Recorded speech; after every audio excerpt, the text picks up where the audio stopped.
The evening at the barbecue restaurant was very tense. There were a lot of customers and work.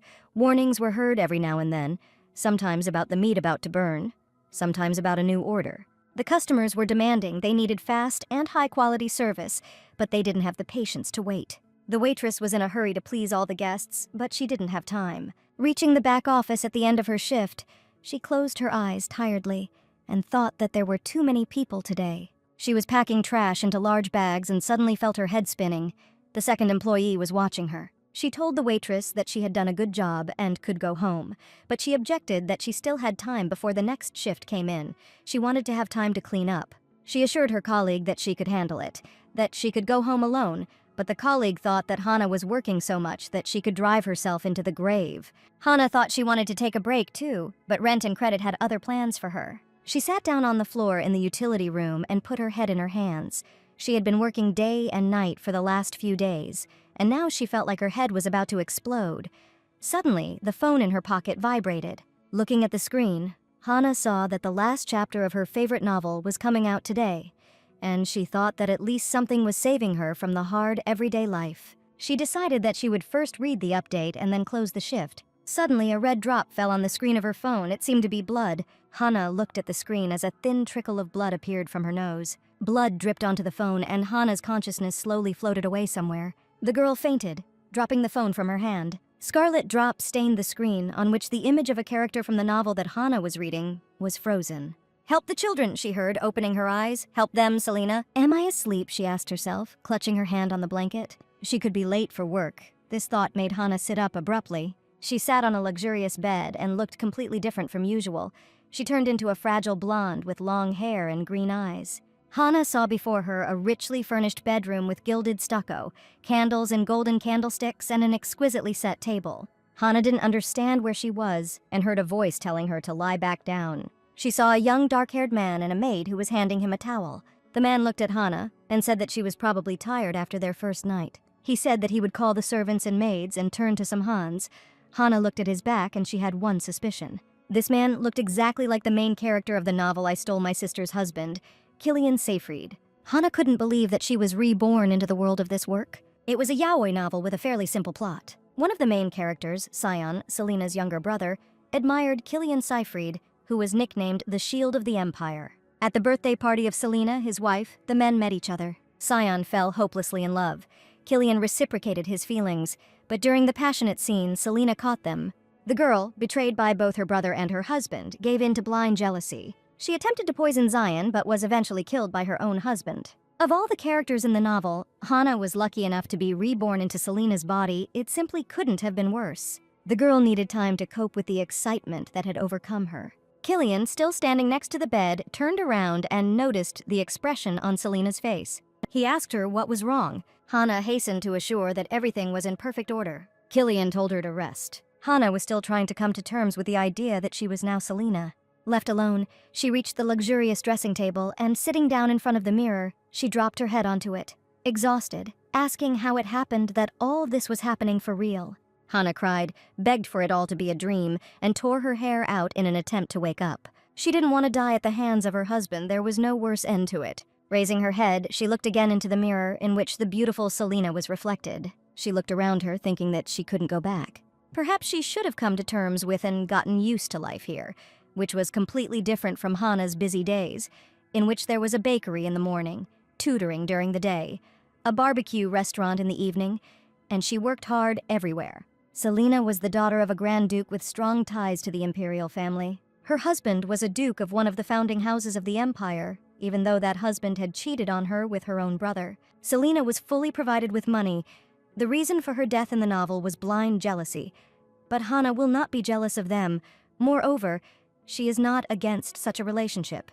Hana thought that instead of trying to change the ending by interfering with the natural course of history, she could just wait. And when the time is right, she will simply divorce Killian. She will spend the alimony on a house in a quiet place and live happily ever after. It was a very good idea. Hana had dreamed of something like this all her life. There was a knock on the door. A girl's voice announced that it was Lilia and asked permission to enter. Hana couldn't remember who Lilia was, but she decided to stay calm. Lilia turned out to be a maid. She entered the room with a tray containing breakfast. The girl began to ask Selina very meticulously about the past night, about how she liked the Duke, whether he was gentle. Hana could not find words from embarrassment. The maid admitted that Madame had promised to tell her everything, and Hana thought that, judging by her familiarity, she was her personal maid. Hana sat down at the table and declared that she did not remember making such promises, but Lilia objected that it was a month ago, when they were riding in a carriage. Hana realized that they were at the beginning of a romance. Killian and Sion would only start a relationship a few months later at Selina's birthday party. Hana asked when her birthday was. Lilia was surprised by the question, but answered that it was in early summer when the lilies bloom. Hana asked if it was winter now, and the maid asked if everything was okay with the mistress. It was necessary to stop asking questions. Hana didn't really know anything about the Duke's family. If she continues to act too strangely, she will be discovered quickly. Hana continued drinking tea in extreme thoughtfulness.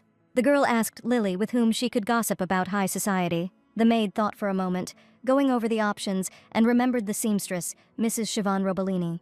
Hana invited this lady to her place. The seamstress turned out to be a smartly dressed young woman who greeted Selina with an elegant curtsy. Smiling and pressing her hand to her heart, she said her name. Lilia set the table for tea for two. The guest said that it was an honor for her to meet Selina. She had always dreamed of sewing a dress for her, and Hana thanked Mrs. Robellini for being able to come so quickly.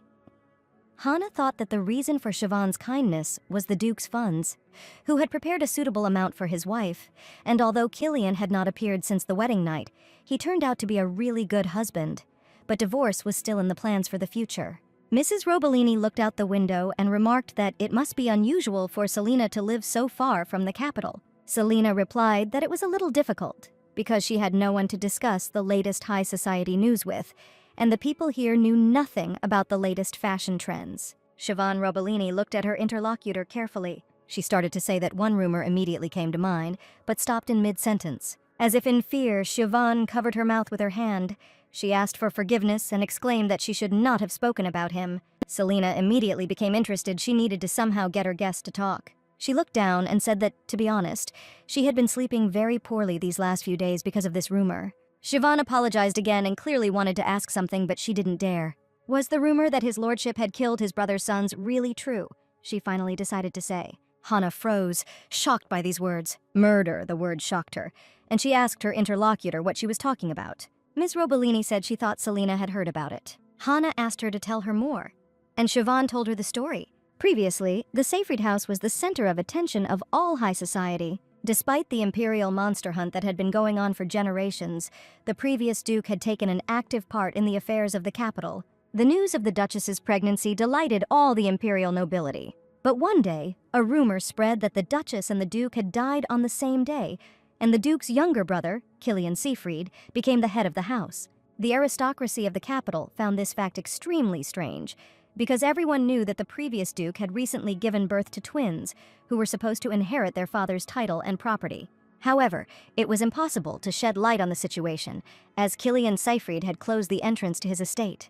The previous duke had heirs, but his brother inherited the title. Siobhan Robellini found this strange and told Selina about her assumptions. That's why the rumor spread that Duke Killian had cold-bloodedly murdered his brother's entire family in order to remain the sole heir to the house. Siobhan said she thought her interlocutor knew better. She asked if Selina really didn't know anything. Hana thought of Killian, picturing his face covered in blood. At this time, the Duke asked his assistant what Selina was doing now. Hans replied that Her Highness was receiving a milliner from the capital. Killian asked if this was true. The assistant noted that the Duchess might listen to the guest and believe the capital's gossip. Killian replied that they were already married, so whether she believed it or not wouldn't change anything. The Duke remembered the imperial ball 5 years ago. An unknown girl approached him and asked if he was Duke Seyfried. She said she recognized him because he had a wolf on his pendant, and her face lit up with joy. Killian bowed to the girl, and that was how he met Miss Keefe. The girl looked at him with bright green eyes. She said she had heard that the view of the stars from the snowy plains of the north was beautiful. The girl was sad that such landscapes were available to Killian at any time, but she herself would never be able to admire them. The Duke's hand tightened on the stem of the glass he held. He thought of the places Miss Keefe had meant, and they seemed quite inhospitable to him, with the terrible shadows of winged monsters lying on them. He imagined murdered people, covered in blood, and he thought that his interlocutor was crazy if she had not heard anything about the bloody massacres on the snowy plains. Killian assured Miss Keefe that a fine lady like her had no business being there. The girl asked if it was because it was too cold there, But Killian countered that it wasn't that, and yet she continued to insist. She said that she would like to go there one day and laughed happily. Killian thought the Grand Duke's daughter was childishly naive. That was his first impression of Selina Keefe. The Grand Duke, Selina's father, immediately announced upon meeting that his daughter was deeply in love with Killian. Killian was very surprised, because he had only met this girl once in his life. The Grand Duke said that he was so worried about Selina that he couldn't even eat. He asked Killian if he would like to marry his daughter. It was a very sudden question. The Grand Duke was well aware that Killian Seyfried had no heir, and his family was very unhappy about it. As a dowry, Selina's father Keefe offered a mine of magic stones in the west. Killian asked what he had done to deserve such generosity. He reminded that his reputation among the aristocratic houses of the empire was not the best. The Grand Duke replied that parents are always inclined to follow the lead of their children. He put his hand on Killian's shoulder. "I hope you make the right choice," he said meaningfully. It wasn't long before Killian Seyfried and Selina Keefe found themselves at the altar, where they exchanged their wedding vows and became husband and wife. Killian thought that Selina had better believe that the rumors were true, because once she knew about the curse, she would want to go back to her home. The assistant asked the Duke how long he intended to conceal the existence of the young master and mistress. Killian replied that he was willing to do this for as long as it took. He intended to keep his secrets at least until the curse was miraculously lifted. His assistant didn't know whether he should just leave the situation as it was. He looked at Selina, who was walking around the castle quietly humming something. Hans decided to approach the Duchess and have a conversation. He asked how the meeting with Mrs. Robellini had gone, and Selina replied that it had been wonderful. Hans was glad to hear this. He looked at the Duchess, not knowing how to start a difficult conversation. "There's no need to worry about rumors," Selina said, and Hans didn't immediately understand what she meant. Selina added that gossip does not scare her. This food and entertainment, or rather her current life, completely suits her. Hannah thought that before Killian's affair, she must have been very quiet and inconspicuous. She stated that the Grand Duchy was simply unbearable, with her father deciding what Selina should wear, what she should eat, and who she should spend her time with. The Duchess said she hoped that Hans would help her maintain the current state of affairs. The Duke's assistant did not expect this, but he had no choice but to agree to Madame's demands. That night, lying in her own bed, Hannah thought that it was only in words that she was so cool. But what if Killian really did kill his older brother's entire family? After all, having read about it in the novel, Hannah would not have been surprised. She remembered that he once killed his wife without hesitation. She thought about Killian's nephews, and it seemed to her that infanticide was too grave a sin. Hannah regretted that she could not ask the Duke directly. With these thoughts, she gradually fell asleep. The curtains in her room were drawn back. The moonlight poured onto her bed. A huge clawed paw landed on the window frame, and someone said that we needed to be quiet and not get caught. Selina continued to sleep soundly. She didn't see the monster's face with glowing eyes watching her through the window. In her sleep, she felt something unusual. She thought it was a strong wind outside and tried to cover her face with her hand. Suddenly, Selina opened her eyes. She managed to notice a creature looking at her through the window. The monster's eyes glowed. It realized that it had been seen. The creature spread its wings and flew away, frightened by being seen. Hannah sat up in bed, trying to figure out what just happened. The next morning, there was nothing to remind her of what had happened the night before, and when Selina told her what had happened to her, Lilia assumed that her mistress had seen a dragon the day before. Selina excitedly reported that he had looked her straight in the eye, and the maid asked if the Duchess had actually encountered him in person. Lily put her hand to her head, as one does to measure temperature, and asked if it was definitely not a dream. It was strange, the maid noted. There was no temperature, and Selina exclaimed that she wouldn't lie. Lilia told her a story while combing her hair, about the one who fought with the god Kanu and almost destroyed the primeval world. Lilia asked if this was the dragon they were talking about and laughed out loud, and Hannah realized that dragons are not in all worlds. Hannah wondered what it was like that night. A dragon with a childish voice, Lilia asked, laughing, and declared that she herself would like to look at such a cute creature, and Selina realized that it was useless to continue the conversation like this. She thought maybe she was just really tired and it was all a dream. But the creature with the glowing eyes seemed real, and everything felt so real. Lily distracted the lady from her thoughts, reminding her that she needed to hurry to breakfast with the Duke. Selina didn't object. She was ready to go. They had breakfast together with her husband in the large dining room, sitting at opposite ends of the long table. Hannah continued to wonder what it could have been at night if not a dragon. Could this really be the monster that Madame Robellini had spoken of, she wondered. But Hannah saw no point in continuing to guess. She needed to check everything herself right now. She resolutely put down the cutlery, stood up, and informed the Duke that she had to go. Killian looked at the Duchess in surprise. Selina said that she had been informed that a horse had arrived from the Grand Duchy, and she was very eager to see it. It wasn't rude to you, Selina clarified. Killian said there was none at all, and if Selina was finished eating, she could go. Hana almost left, but at the last moment she remembered something else. She turned around and said that it would be nice to just have dinner together, because it was hard for her to get up so early in the morning. Killian looked at her in surprise. His wife behaved completely differently than before. Selina went out into the snowy garden. She thought that she had lied, and that this lie could be revealed too quickly. Perhaps she should have told the truth, at least to Leela. She didn't like having breakfast with the Duke at all. It was difficult to eat under his gaze. Selina looked at the windows of her chambers and decided that if she saw the dragon from the window, then it must be here, in this courtyard. Suddenly, she thought she heard someone calling her name. She thought it was Lilia, turned around, but there was no one in the garden, only snow covered everything around. "Help, Selina," the unknown voice said again. This voice seemed vaguely familiar to Hana. Of course, she heard it before losing consciousness in that past life where she fell, blood pouring onto the phone screen. She also heard these words asking for help. Then she heard it when she woke up here for the first time, and now it seemed to be coming from behind the trees. He called her by her new name. Hana decided to go and see what was there and then quickly return. She confidently walked towards the forest, leaving deep footprints in the snow. Selina looked around her. She needed to find some explanation for what was happening. She walked further and further away from the mansion. Suddenly, the girl saw a winged shadow in the sky above the trees. It was the same creature that she had imagined the night before, and now she watched with curiosity as it descended. "Stop!" Selina screamed. She did say that it wasn't a dream. There were 2 dragons circling above the forest. Selina picked up her long skirts and started running. "Gotcha!" she wanted to exclaim, reaching out her hand to the creature. She didn't expect this winged shadow to rush towards her in response. Losing consciousness, Selina fell into the snow. The winged creature watched her. At this time, in the mansion, Hans turned to Killian with concern.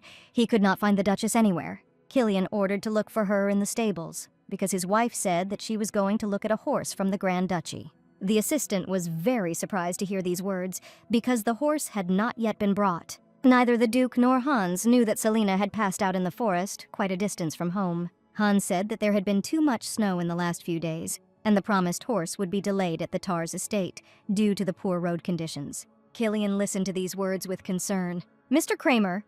With this cry, the maid and footman ran into the office. They reported that they had seen footprints on the path next to the rose garden. But these tracks suddenly ended in the forest, so it was impossible to follow them further. The maid Lilia almost cried at these words. The Duke put his hand on the girl's shoulder. He asked where Selina usually went at this time, but Lilia answered that Madame rarely left the mansion in the cold usually. Then Killian wanted to know what was different in his wife's behavior in recent days.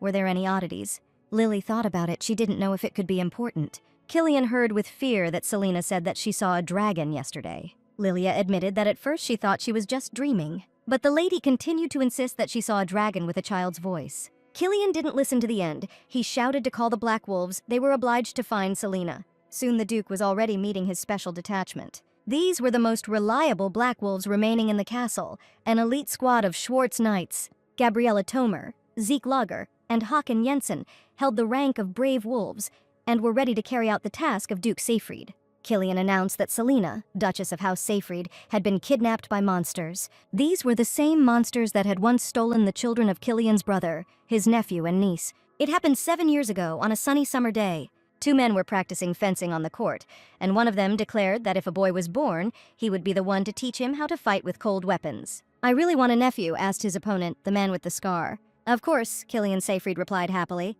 The man with the scar asked what this lucky future uncle was going to do if a girl was born. Killian stated that he would ask his brother to appoint him as her personal bodyguard.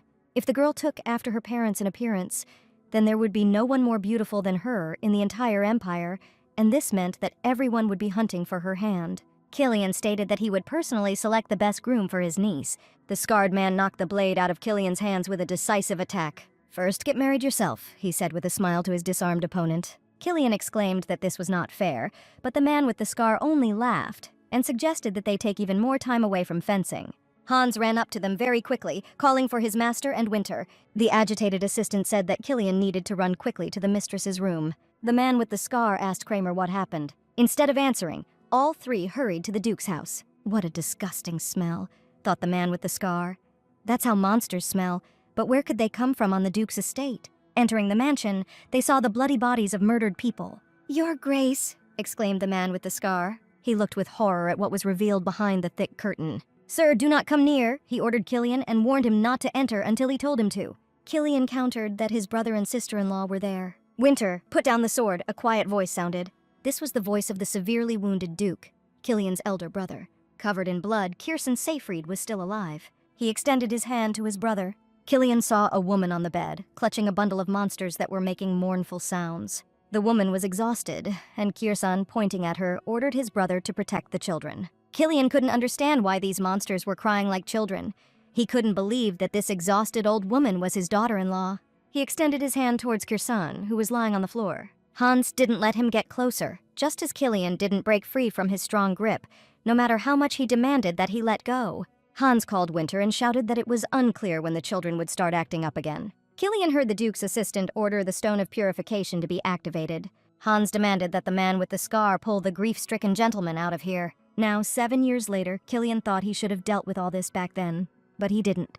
To the outside world, monsters did not exist and never will. The Black Wolves squad awaited the Duke's order. Killian ordered them to split up, sending one to the western forest, the second to search the ramparts, and the third to strengthen the mansion's barrier, as well as to handle management and reports. Everyone went off to carry out orders except one. "And you know yourself, Remfrey," Killian said to the man. Winter said that he was going to the hidden outbuilding immediately. Killian called his name. The Duke ordered that she be found without fail. Killian hung his head and admitted that he couldn't take it one more time. Winter put his hand on his shoulder and assured him that he would bring them all back. He said that he would return both the Duchess and the young master and mistress. At this time, Selina woke up in some room where mice were running across the not very clean floor. The girl sat leaning against the wall. She opened her eyes and looked around. She didn't understand where she was. Selina wondered if she had been kidnapped.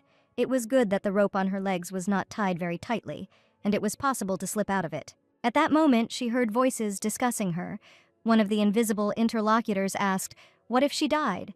The second answered that nothing like that happened, because if you just see someone like him, it's strange not to faint. Voices were coming from behind the half-open door, and Selina thought that her kidnappers were there. She decided to go over and see who they were, and heard one of them tell the other not to shout, because he might wake someone up. Judging by the voices, the speakers were children, and Selina had heard them before. The voices argued, one insisting that she shouldn't have been dragged here, the other objecting that she would have frozen and died in the snow. Selina carefully crept up to the door. Through the slightly open crack, she saw 2 children. The girl asked if she could stay with them, but the boy objected that under no circumstances, because people were afraid of them. The boy offered to turn the clock back and take her back to where they had dragged her from, and then asked if Irene could carry her away again. Selina had no idea what they were talking about. "Okay," she thought, "I'll do it on the count of 3. "No!" she shouted, throwing open the door. Selina stood there in bewilderment at what she saw. The boy and girl were sitting on the floor near the lamp, holding a watch in their hands. They looked up at Selina when they heard her voice. Who are they, she thought. They looked no more than 7 years old. The boy turned to the girl, telling her to buy some time so that he could turn the clock back. The girl looked at him in confusion, but he asked if there was anyone else in the room. "Children, listen," said Celine, raising her hands. The girl clenched her fists and jumped up, knocking over objects around her. Selina wondered where the child got such great strength from. Irene grabbed the log. The boy told her to hit him on the head quickly, but the girl objected that it would hurt. The boy stated that it didn't matter. It just needed to be done quickly.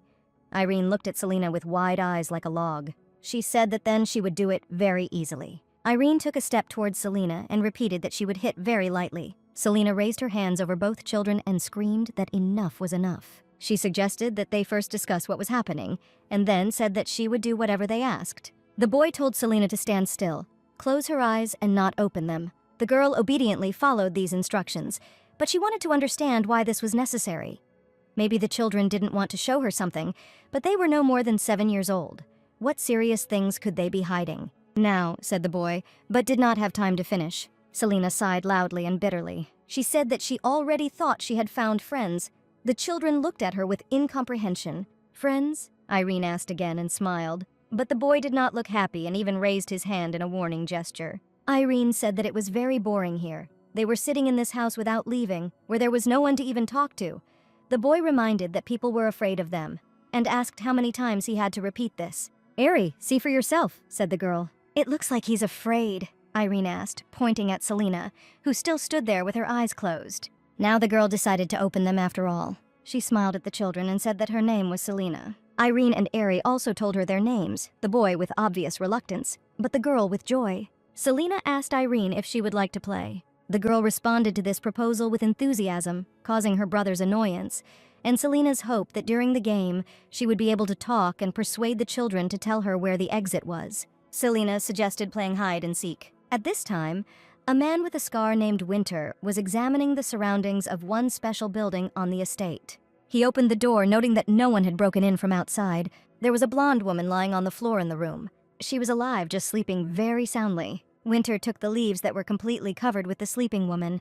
They were a strong sleeping pill. Winter thought that they used plants here just like people. He remembered how it was 7 years ago. The appearance of monsters with glowing eyes and sharp fangs and ugly mouths. No, it can't be done, he thought. He stood with a torch over the sleeping woman. These fellows, it turns out, found a secret passage, and perhaps had been using it for a long time. He saw claw marks on the floor of this passage, on the doorframe. Winter followed these tracks. Judging by the prints, the monsters have grown considerably over the past 7 years.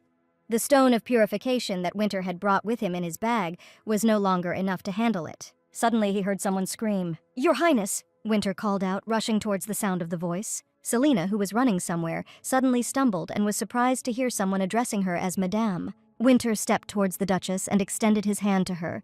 She was surprised that this knight found her here. She said that he saved her life, because she was on the edge, and besides, she couldn't see anything in that darkness. Selena said that she hoped that they would tell her how to get out of here if they played together. Winter was incredibly surprised to hear something about a game. The girl explained that she was not alone here. There were a couple of other children of about 7 years old with her. Selena smiled cheerfully and said that she hoped to find a way out during the game, but then Winter arrived.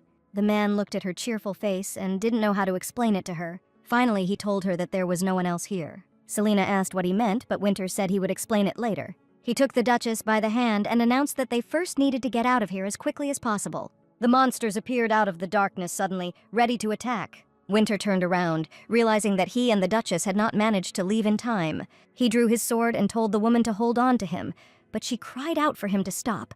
They were just children. She did not understand what he was going to do. Winter did not have time to hold her back, and the Duchess rushed towards the monsters. "Madam, don't go near them, it's dangerous," he cried. The Duchess, not listening to him, opened her arms as if for an embrace and told the monsters not to be afraid. She called them to her. They approached her, and their clawed paws suddenly became small feet, shod in children's boots. The 7-year-old boy and girl hugged Selena and smiled. Winter couldn't believe his eyes. Was he imagining it? He was absolutely sure that there were monsters in front of him just now. No vision could have been so vivid, but now the Duchess was embracing 2 children, and the boy asked her if she would now lead the game.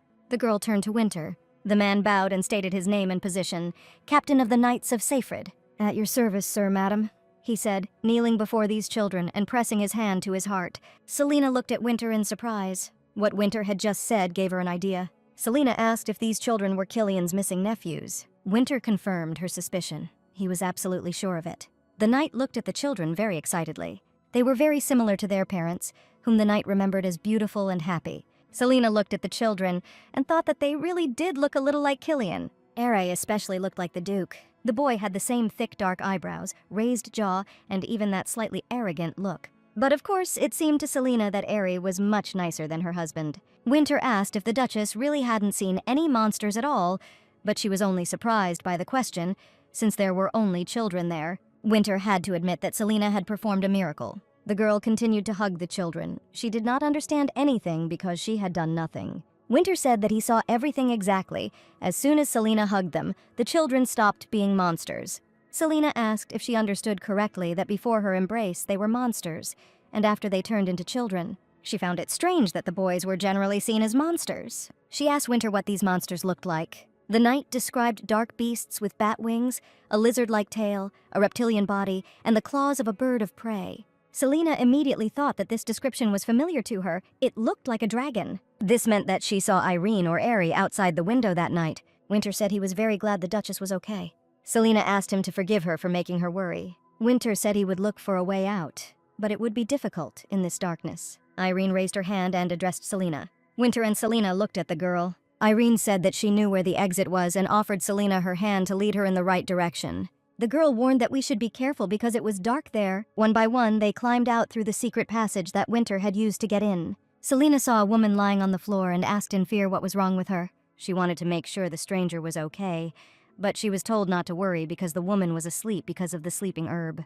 Winter explained that she was the nanny of Mrs. Irene and Mr. Airy. The knight bent over the sleeping woman. Selina asked where the rest of the servants had gone. Winter said that no one else goes to this place except her only Kramer, his lordship, and Winter himself are allowed to visit it. In horror, Selina asked if even the servants of the duchy did not know that the children were alive. Winter assured that this was done for their own good. He explained that other people saw them as horrible monsters, but looking at Irene and Airy laughing happily, it was hard to imagine. Winter said that if rumors started to spread that monsters were roaming the estate, or worse, that the heirs of House Seyfried were monsters, things could end very badly for everyone. Selina herself guessed that such news could threaten the very existence of the ducal house. She asked Winter if this was what he wanted to tell her, but his saddened face made it clear. They stood opposite each other and thought about the situation that had arisen. How could anyone treat children like that?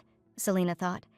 She didn't understand why they were born monsters in the first place. She asked Winter if it was a curse. "You think so?" the knight clarified, and Selina replied that it was simply the first thing that came to her mind. Even if that was true, what could they do about it? Selina thought, looking back at the cheerful children. The girl couldn't help them in any way, so she just had to watch how this situation would develop. Selina said that they were probably already waiting for them in the mansion, so they needed to move the sleeping girl to the bedroom and return. Now that Selina knew about the existence of these guys, she would no longer be able to pretend to be a not very smart creature. She promised Airy and Irene that she would return to them again, and the girl asked hopefully if they could play some more now. Selina explained that, unfortunately, she had to go because they were waiting for her outside, and Airy agreed with her. Selina gently ruffled his hair. She said she promised to come back. At the mansion, Selina was met by Lilia, all in tears. She threw herself on the lady's neck, exclaiming that she already thought that something terrible had happened to her. Selina asked her not to cry, because she returned almost immediately. Lilia was very surprised by these words. Selina didn't expect to hear that she had been gone for 4 days, during which time Lilia had managed to fantasize a lot about her fate. 4 days, she asked in amazement of the maid who was still holding her hand. Everything that happened was too inexplicable. Selina asked where Killian was now. The servants looked at each other with alarm. They said that his lordship and his troop had gone to look for the Duchess on the snowy plains 4 days ago. They've already sent him a letter about Selina's return, so he should stop searching already and be home soon. But for now, Killian was somewhere on the road, far from the mansion. The servants froze in front of the Duchess, probably awaiting orders. Instead, Selina asked if the Duke had gone out into the snowy plains to find her. She found it hard to believe that Killian had gone to the snowy plains, since in the novel he had no interest in his wife. "What?" asked the housekeeper. It was not at all surprising to her that he decided to do such a thing. The woman believed that the Duchess was highly valued in Seyfried's house. Selina had no choice but to agree with this statement. She remembered being Hannah, but now she was the lady of House Seyfried. That explained why Killian had gone looking for her, and Selina laughed. She changed her clothes and decided to talk to 3 trusted servants. Together, they settled in the living room. Selina asked if these people knew what happened yesterday in the wing. Hans confirmed that this was true. Selina knew that these 3 had been serving Killian the longest, so she wanted to ask them something. Selina thought this was a good opportunity to ask about plot points not described in the novel. She was also going to find out what they thought about her strange power. Until Killian returned, she asked who else knew about the children besides them. Hans replied that there were still elders of the Seyfried house, and they were also privy to this story. At the moment, these included Count Adler Seyfried of Argin Castle and Count Heinz of Caden Castle. There was also Marquis Raymond of Castle Axon, but of all of them, only Count Idler, the Duke's uncle, knew that Lady Irene and Lord Airy were still alive. Selina asked who the nanny from the outbuilding was. The housekeeper replied that she was from the Gella family. Selina realized that this name was unfamiliar to her. She fell silent and thought, remembering what she had read about this family. The name must have meant something to her. It was told to her with such confidence, but now she would have to ask Lilia about it. "By the way, madam," said the housekeeper. She wanted to know if Selina was truly capable of manifesting the souls of the young lord and lady. Selina was surprised by such a formulation. She did not understand anything about the manifestation of the soul. She clutched her teacup with both hands and admitted frankly that she didn't know. She really saw them as people, but she didn't believe that she herself was capable of any miracles. "How can you say that, madam?" Winter exclaimed. The knight stated that Lady Irene and Lord Airy had turned into humans before his eyes as soon as Selina touched them. Winter looked at Hans and the housekeeper and asked if they believed him. He swore on his honor that he had not lied. The housekeeper was sure that Sir Winter would not deceive. It just sounded so incredible that it would take time for this acceptance. Winter stated that fate itself brought Selina to Seyfried's house. The girl had to agree and admit that she wanted to talk about it herself. She asked if they wanted to see for themselves. The housekeeper and Hans Kramer were astonished by her proposal. They thought it was completely impossible, although Selina suggested simply going there and back. Hans said that entering the wing without the Duke's permission was strictly forbidden. Selina countered that there were no monsters there, but ordinary children who looked very similar to Killian. Hans looked down and said that the Duke would be back soon, and when he gave permission, they could go with the Duchess. The next day was very sunny and clear. Selina remembered the saying that when the cat leaves the house, the mice start dancing. Here it seemed to her that everyone was somehow too afraid of the departed cat, so it looked like she would have to go alone. The housekeeper brought her a basket of cookies that Sedina had asked for.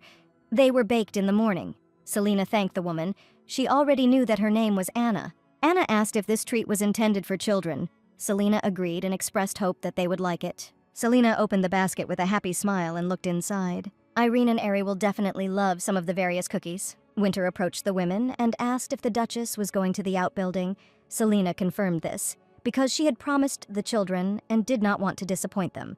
The knight said that he would then go with her. Winter said that if he felt an excess of magic, he would come immediately, and Selina took the basket and walked along the path to the outbuilding. She smiled and asked the knight not to worry, because he had also seen the children yesterday, and Selina's powers that had removed their monster forms should not have disappeared overnight. Selina peered cautiously into the part of the garden where the outbuilding was located. She thought she noticed some movement in the nearby bushes. Irene and Ari were indeed hiding there, and the girl happily called out to Selina. "What are you doing here?" the Duchess asked the children. She looked at them and asked why they were crawling underground when they could go out through the door. But Irene objected that they were told to go out only through the secret passage, and Eroy added that it was very dangerous to go out. Selina thought sadly that they might not be wearing leashes, but they were no different from animals in a cage. Were these monsters really so terrible that they couldn't have been treated better? Selina asked herself. The children asked what she had in her basket, and she replied that she had asked her to bake cookies for them. Irene and Ari were very surprised. They asked what cookies were. It seems they had no idea what they were. "Have you ever eaten cookies?" Selina asked the children. She imagined that they could feed on something else. Eat bloodthirstily and cruelly, like monsters. Selina took a cookie in each hand and held them out to the children, inviting them to try. The boys greedily and with appetite began to eat the treat. They said it was very tasty and they wanted more. Together, they settled down in a clearing, and Selina opened the basket, offering the children treats. She brought a lot. Suddenly, she remembered something and asked the children where their nanny was now. Irene reported that Royena was praying. Selina was very surprised that this could be done right in the middle of the day. She was very surprised that this woman was praying instead of looking after the children. Irene and Ari continued to eat cookies. Selina asked why the nanny was doing this.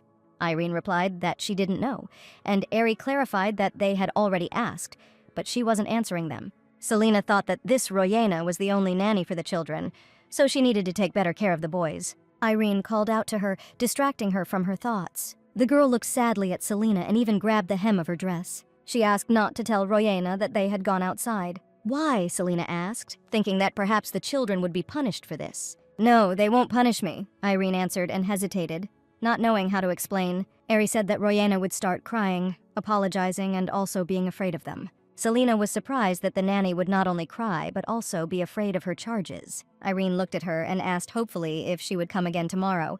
Of course, Selina answered and hugged the girl. At the same time, she had the feeling that she was sinking deeper and deeper to the bottom, and soon she would no longer be able to swim out. She thought about why she felt that way. Together with Winter, Selina went back home.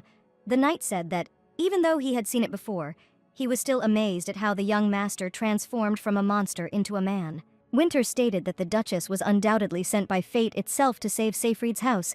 She chuckled, because in the novel, Selina met her cruel end here. An excited Lily ran up to them. She was looking for her mistress. Lilia said that she had already searched everywhere. She did not know where the Duchess had disappeared to. The head maid told her that Sir Winter had gone with the lady, but she was still scared. "I'm sorry," Selina told her, and assured her that next time she would definitely let her know if she went somewhere. Lily looked at her and thought about something. She asked what kind of basket the lady had in her hands. It smelled like cookies. Selina replied that she had arranged a small picnic. Lily looked at her with extreme alarm. She clearly wanted to ask something that she didn't dare say out loud. "Are you really having an affair with Sir Winter?" she finally said. Selina was very outraged by such assumptions, and Winter was extremely embarrassed. Selina asked the maid where she got such nonsense into her head. Lily grabbed her head and declared that she might be an unmarried girl, but she was not that young and knew a lot about life. Selina and the maid headed towards the house, leaving Winter alone. Along the way, the maid continued to complain, because usually the mistress was constantly asking her something, but in such situations, for some reason, she treated her like a child. Selina apologized and hastened to assure that without Lily, she simply would not know what to do. "By the way," Selina remembered in time, looking at Lilia, "what do you know about the Guillots?" she asked. Selina said that she simply doesn't remember well what she was told about them. Lilia stated that it was not surprising, since the Grand Duke had said not to talk about anything that mentioned monsters. Selina asked how the Guillots were connected to them. Lily smiled and said that if you are talking about Guillots, then you will most likely also talk about monsters. The thing is that the entire Guillot family consists of divine warriors, serving the goddess Havina from generation to generation. When the temple of Havina was destroyed, they scattered in all directions. Selina asked who destroyed this temple. Lily quickly looked around. She noted that it was better not to talk about such things with anyone, but Selina wanted to know why. Lilia explained that the people of the empire might strongly condemn this. The north of the country was once fertile land ruled by Havina, but one day the goddess became angry and covered the entire north with ice, and also created monsters to punish people. "Why did this happen?" Selina asked, and Lilia answered that people thought it was just a whim of the deity. The girl believed that it was impossible to understand what God's intention was, but the result was the same, and the northern lands were covered with snow and ice. Selina wondered if it really was that simple. There must have been a reason for such a cruel insult. Someone had provoked the goddess's wrath, and now some had to be eaten by monsters, while others themselves became monsters, like Irene and Eri. Selina thought about it and didn't even notice how she said these words out loud. The curse of Havina. Lily asked again what she had said, but the Duchess did not explain anything to her. She simply thanked the girl for telling her. Lilia told the lady to call her if she needed anything, and taking the basket, left the room. Selina was left alone in her chambers, and she had much to think about in solitude. She walked to the window to take in the snowy views. So the north was once fertile land, she thought. Selina had to understand what this house had done to provoke the deity's wrath. "I'm glad to see that you're trying to figure out the situation. That means you're not stupid," a voice next to the girl suddenly said. She turned around, but there was no one in the room to whom the voice could belong. "It was a good decision to choose you." The words sounded very close. Something glowing appeared right in the air in front of Selina. Who it could be, the girl did not understand. The next moment the light took on human features, and an unfamiliar beautiful woman said that she was Havina, and that it was she who had called Hana into this world. The goddess explained that it was she who gave Selina the powers to lift the curse on Seyfried's house. She was glad to finally have a normal conversation. But when addressing the girl, the goddess called her Selina, not Hana. The goddess was young and beautiful. Light emanated from her figure and face. Selina stood in front of her in silence for a while, and then asked if her interlocutor was serious when she claimed to be the goddess of Havina. For a goddess, these words sounded too harsh. She admitted that now her powers were not as great as they had been before, but they were not so insignificant that people could doubt her. With these words, Havina changed her appearance from a beautiful woman to a strange flower. Selina could never have expected such a transformation. She apologized and said that it was quite unexpected, thinking that it would be better not to anger her new acquaintance. "The main thing is that you now know," said Havina, and Selina tried to address her, calling her Lady Goddess. She wanted to know why Havina had called her into this world. She thought about it for a long time, but as she was losing consciousness, she heard someone's voice. Now she would like to understand what happened to her then. Havina confirmed that the girl was summoned by her. Selina, the owner of this body, died of a heart attack after her first wedding night. These words of the goddess shocked Hana. The real Selina was very nervous about her wedding, drank a lot of alcohol, lost consciousness, and died. Havina believed that if she had been even a little late with her intervention, she would have had to wait another couple of 100 years. "Then what about Hana?" the girl asked. She wanted to understand if she had died in her world too. She expected and dreaded the answer, but when Havina confirmed her suspicions, it took her a while to realize it. The goddess said that she took Hana's soul before it disappeared and revived Selina. Now she was forever tied to this body. "Why me?" the girl asked, clutching the folds of her skirt in her fist in excitement. Goddess Havina did not answer her question. Instead, she admitted that with her current strength, she had a hard time maintaining even this appearance for long. "Selena," said the goddess, "I want to pass on to you this remainder of my power." The goddess understood that her summoned soul still needed to accept everything that had happened, so she ordered that any questions she had be asked to the girl from the Gyo family. Havina's own powers were still too unstable to use, and Selena herself was not ready for this. The goddess changed back into human form, and Selena asked what she meant by saying she was not ready. Havina intertwined her fingers with Selena's and said that she did not yet want to lift the sacred curse strongly enough. Her will was not strong enough. "See you again," said the goddess. Selena was left alone again. Now she had several times more reasons to think. She went to the window, outside which it was already completely dark, and asked herself what Havina meant when she spoke of her will. She wanted to know if all the gods in this world were so daring. As she was going to bed, Selena decided that she absolutely had to see Royena as soon as possible. In the morning, Anna knocked on the bedroom door and Selena allowed her to enter. The housekeeper was surprised that the lady wanted to get up so early and was worried that she had been having bad dreams. But Selena said that it was nothing serious. She had just woken up earlier than usual. When Anna was helping her put on her dress, Selena said that she needed to go to the outbuilding and asked the housekeeper to distract Lilia for a couple of hours. She also asked to bring from her office the doll that the maid had bought yesterday. Anna guessed that the toy was intended for children. Selena noticed for the first time that the doll that was in the outbuilding was already quite worn out. Anne asked the Duchess to tell her what these children looked like. Selena laughed at the fact that this woman also showed such curiosity. She said that Ari looks a lot like Killian and Irene has pink hair. The girl is very pretty when she smiles. She has a very cute dimple on her cheek. Selena remembered the portrait of a woman with pink hair that she saw in the mansion. Irene looked like her mother. Anna said that the previous lady also had a dimple when she smiled. She was beautiful. Selena stated that when Killian returned, she would ask him for permission and they would go see the children together. Having already put on her cloak, Selena asked Anna if she knew Royena. Anna didn't know that girl, because the Gyos dedicate themselves to serving their goddess. They are divine warriors, and practically do not communicate with people. They believe that this worsens their abilities, and they hear less the voice of the god to whom they are dedicated. Selena heard that the previous duke called Royena here personally, and Anna confirmed this. The duke left a will in which he asked Royena to look after the children until the curse was lifted. Selena asked how they could leave them with a girl they knew nothing about. Anna said she understood her concerns. At first, they all doubted here too, when a person wrapped in a cloak came and took the monsters in her arms. The duke visited the outbuilding several times a day to make sure the children were safe. Selena was surprised to hear this about Killian. Anna didn't see anything unusual in this, since they were the children of his older brother, the previous duke. At that moment, the conversation was interrupted. The young man who appeared on the threshold informed the Duchess that he had received a message from the duke. Killian was now at the northern gate. There was a bustle in the house. The servants were discussing how to cook the meat, because for the last few days, his lordship had only eaten dried meat, so it was necessary to stew the meat thicker and add soft vegetables. The maids were preparing a hot bath. They were in a hurry and very busy, but Selena had absolutely nothing to do. She sat on the sofa, and for the first time since she had arrived there, she felt guilty, because the mistress of the house should be doing all these preparations. Hans Kramer distracted her from her guilt. The Duke's aide reported that Sir Winter and the healers had just left for the outer gates. Selena was worried if Killian was hurt, but Hans replied that nothing serious had happened to him, but one of the knights was badly hurt. Selena asked if there was anything she could do. Hans replied that they would take care of all the preparations, and she could wait in her room, and with these words he sent her away.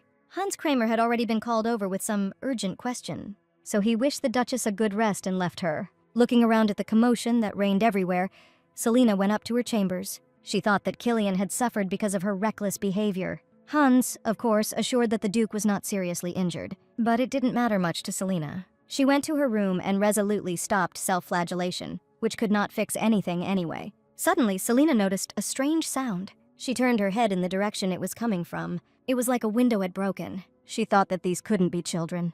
However, it was Irene and Ari who were found in the room, and they happily recognized Selena. The girl quickly locked the door and made a sign to the boys to be quieter.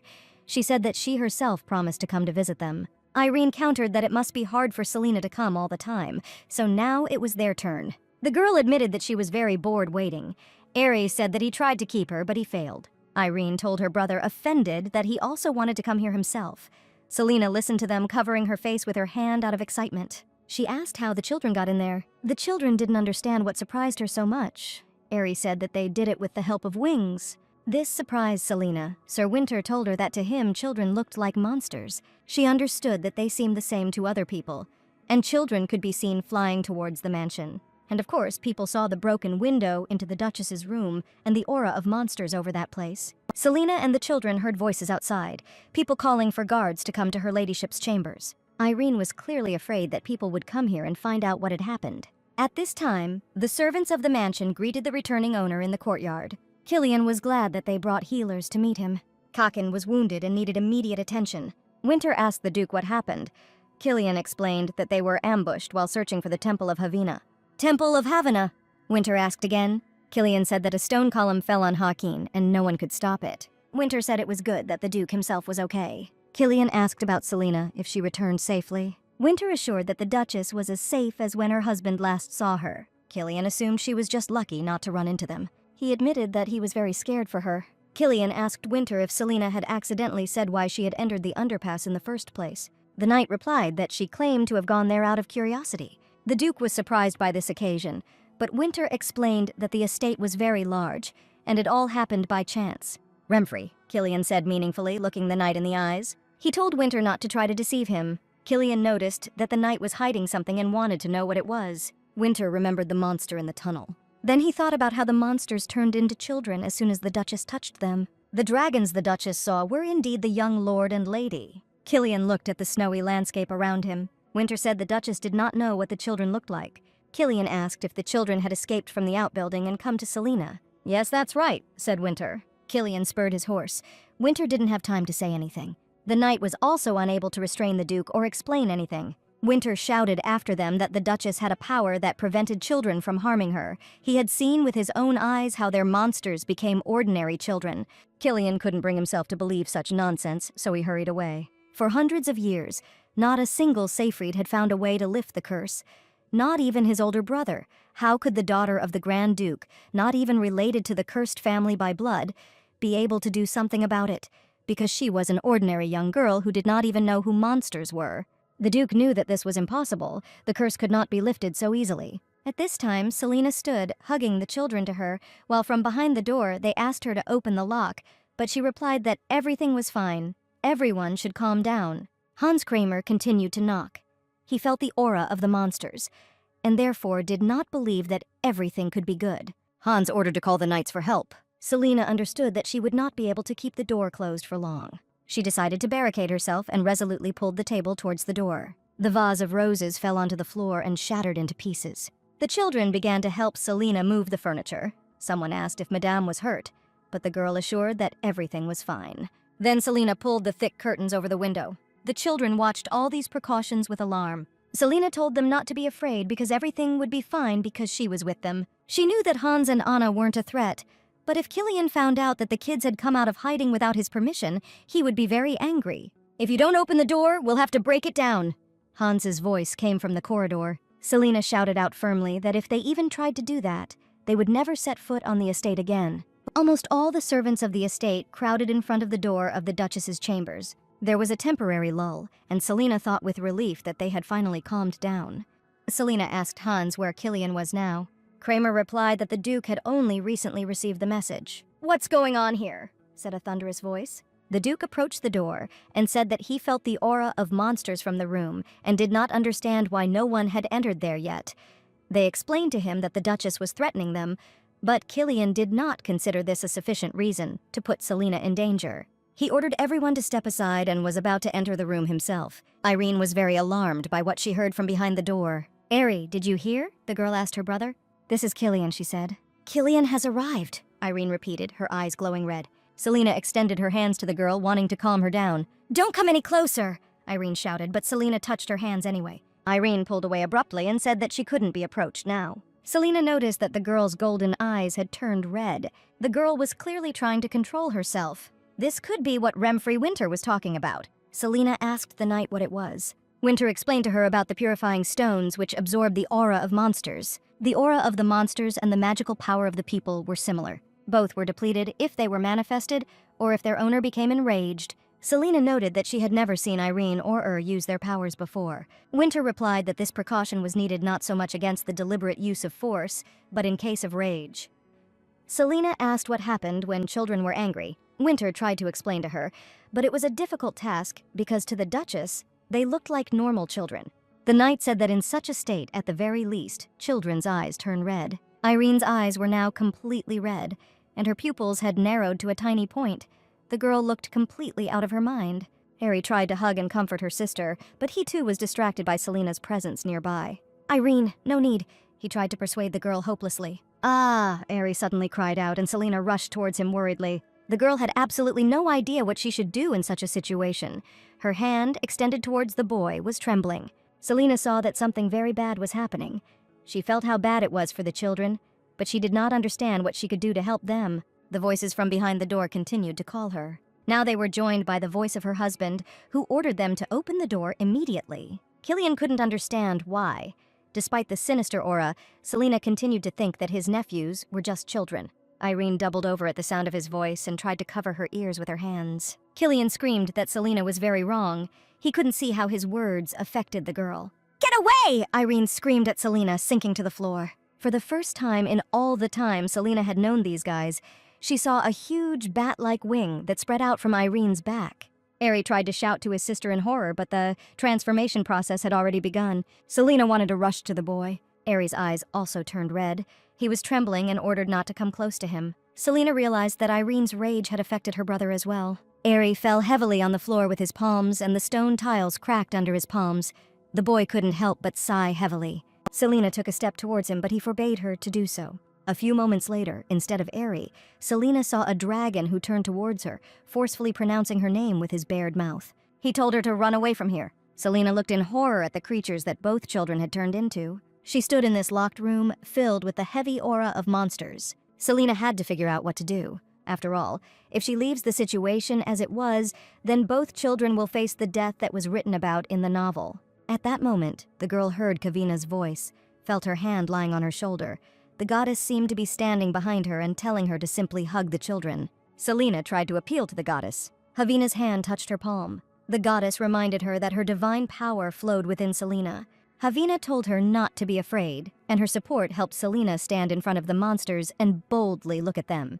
The monsters opened their fanged mouths, their eyes flashing red. Now Selena felt in her hands the light energy fried by Kavina. The goddess gently hugged her shoulders. "Selena," she said sadly, "if you don't hug them, Killian will come in here and he might kill them. Can you really let that happen?" These words gave Selena enough courage to walk up and wrap her arms around the neck of the monster that was Irene. The monster's eyes began to change first. It was very strange to watch the scaly tail hit the floor tiles. Killian and Winter still managed to break down the door to the Duchess's room. "Madam," came the Duke's loud voice. Killian pushed everyone aside and entered the room first. He was armed and ready for anything. What he saw shocked him to the depths of his soul. Selena was sitting on the floor, holding an unconscious pink-haired girl on her lap, and with her free hand, she was holding a boy who turned warily towards the newcomers. Selena was the first to find the strength to turn to her husband. "These children are not dangerous," she said. But then she had to finish by saying that it was only really true when she held them. Killian looked at his nephews with excitement. It was the first time he had seen them like this, and he was silent for a long time until Selena called his name again.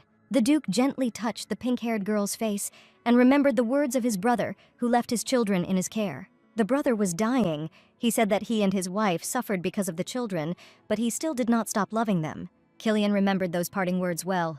He got down on one knee to get closer to the woman and children sitting on the floor and said, "Thank you, Selena." Killian Seyfried turned away, but it was clear that tears were streaming down his face. "Thank you very much," he said, looking towards the broken window. The next morning, Ari and Irene woke up in Selena's bed. The girl was also in the room and asked the children if they slept well. The children were very surprised, but Selena explained to them that no one would enter her room without permission, so they did not have to worry about anything. Irene looked very upset. Selena sat down on the bed next to her, and the girl, lowering her head, asked if she was hurt. The girl smiled and assured that she was not hurt at all. She hugged both children tightly and asked for forgiveness for breaking her promise. She said that from now on, she would keep everyone she gave them. The children asked if she would visit them when they returned to their outbuilding, and Selena replied that of course she would. She said she would still find a way for the children to come to her. Irene asked very carefully if they came, it wouldn't cause complications. Selena stroked the girl's cheek and assured her that nothing would happen. She smiled and said that she would make sure that Killian did not harm the children.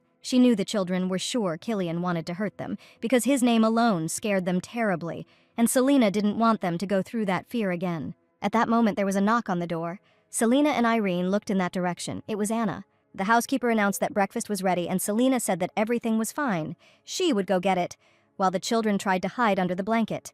With a joyful smile, Selena walked out into the hallway. She told Anna that she had come just in time. The children had just woken up. Suddenly, Selena noticed with surprise some discrepancy. There was clearly not enough food on the table for 3 people. Selena reminded that she had asked to prepare breakfast for the children too. Anna lowered her head guiltily. Winter joined them with a quick step, apologizing for being late. The knight beamed and greeted Selena. Selena asked what brought Winter here. The knight handed her a bag, which contained something heavy. He asked her to take it. Winter said that his lordship had learned that the Duchess was going to breakfast with the young lord in Delhi, so he asked for preparations to be made. Anna explained that she forgot to prepare portions for the children, and so Sir Winter had to do it for her. He objected that there was nothing wrong with it, because it was still the knight's work. Selena still did not understand anything. She asked what was in the bag. Upon opening it, she discovered glowing objects, and was told that these were A-rank magic stones that had been dug up less than a week ago. Selena asked again what all this meant. When Winter returned to Killian, he asked if Selena was scared. The knight replied that at first the Duchess was surprised, but quickly calmed down. Killian clarified the last words. Winter thoughtfully suggested that Selena had been influenced by the fact that she was finally able to feed the young lord and lady well, since before that, they had only eaten cookies. There was a knock at the door. It was Hans. The butler was delighted to find Sir Winter there too, and he reported that her ladyship had completed her preparations for the trip to the wing. Winter said that he would go and accompany the Duchess. Hans turned and looked at the door. He said it all seemed like a waking dream. As he passed the Duchess's room, he heard ringing laughter. Hans asked if the curse on Lord Eric and Lady Irene was lifted. Did that mean the danger was over? The butler suggested that there was no need to worry anymore, that Killian would suffer the same fate as Lord Kirschian. But the Duke did not let him finish. "I told you I wouldn't die," Killian assured. Hans excitedly objected that Mr. Kirschian had said the same thing, and he didn't want to lose another head of House Siegfried. Killian closed his eyes and said that at least it wouldn't happen now. Hans clarified what the Duke meant. Killian looked out the window thoughtfully. Selena and the children walked along the path. The girl told Irene to take her time, and she readily agreed. Killian reminded Hans that Eri and Irina were higher up in the line of candidates for the position of leader than he was. Initially, this role was intended for Kirschian's direct heirs. Now Killian was going to tell the elders that the children of the previous Duke, Irene and Eri, were alive. Killian noted that they would most likely begin discussing candidates once suitable heirs had been found. Hans looked at Killian sadly. He asked whether the Duchess should be assigned a guard. Hans believed that with the news of Lord Eri and Lady Irene's return, this would be a necessary measure since Sir Winter could not be with them all the time. Killian said he was just about to do something. He opened the desk drawer. He took out the knight's personal files and said that he planned to assign a loyal knight to Eri and Irene. At this time, Selena was walking with the children to the outbuilding, and Irene asked if it was okay to let go of her hand. Selena, who had been holding both children's hands tightly until now, thought about it. Winter, who was following them, said that he thought everything was fine. He assured the Duchess that the knights guarding them would not turn around. "Okay," said Selena, since we're already near the outbuilding, and she released Irene's hand. Irene turned around and asked Selena to promise first that she would not go home. The girl replied that they should not worry. She was not going to. Selena extended her pinky finger to Irene to seal the deal. Irene beamed and extended her little finger as well. Eri said they would be back soon. Selena raised her hand and waved, watching the children go by. The girl asked Winter if he thought the nanny knew that the children had been out all night. The knight didn't know the answer, but he thought that she could have been put to sleep again. As had happened that time, Selena considered this an unacceptable neglect of her duties. She wondered out loud if she really needed to teach this nanny how to work properly, because if it weren't for her, too many different things would have happened here. Irene's loud voice rang out, calling out to Selena, and the children appeared along with a girl whose eyes and hair were completely silver. Selena thought that it was dark last time, and she didn't notice the stranger's unusual appearance. She had never met anyone who looked like that before. Winter said that this girl hasn't changed at all in 7 years. There was no difference from the image that Winter remembered. It was strange, but maybe it only seemed that way at first glance. The girl said that she was waiting for the Duchess. "No," Selena objected. "I was waiting for you." She wanted to know how it was possible not to notice that the children were missing, but the nanny suddenly knelt down in front of her. She took Selena's leg in her hands and leaned towards her. The stranger's lips touched the buckle on her shoe.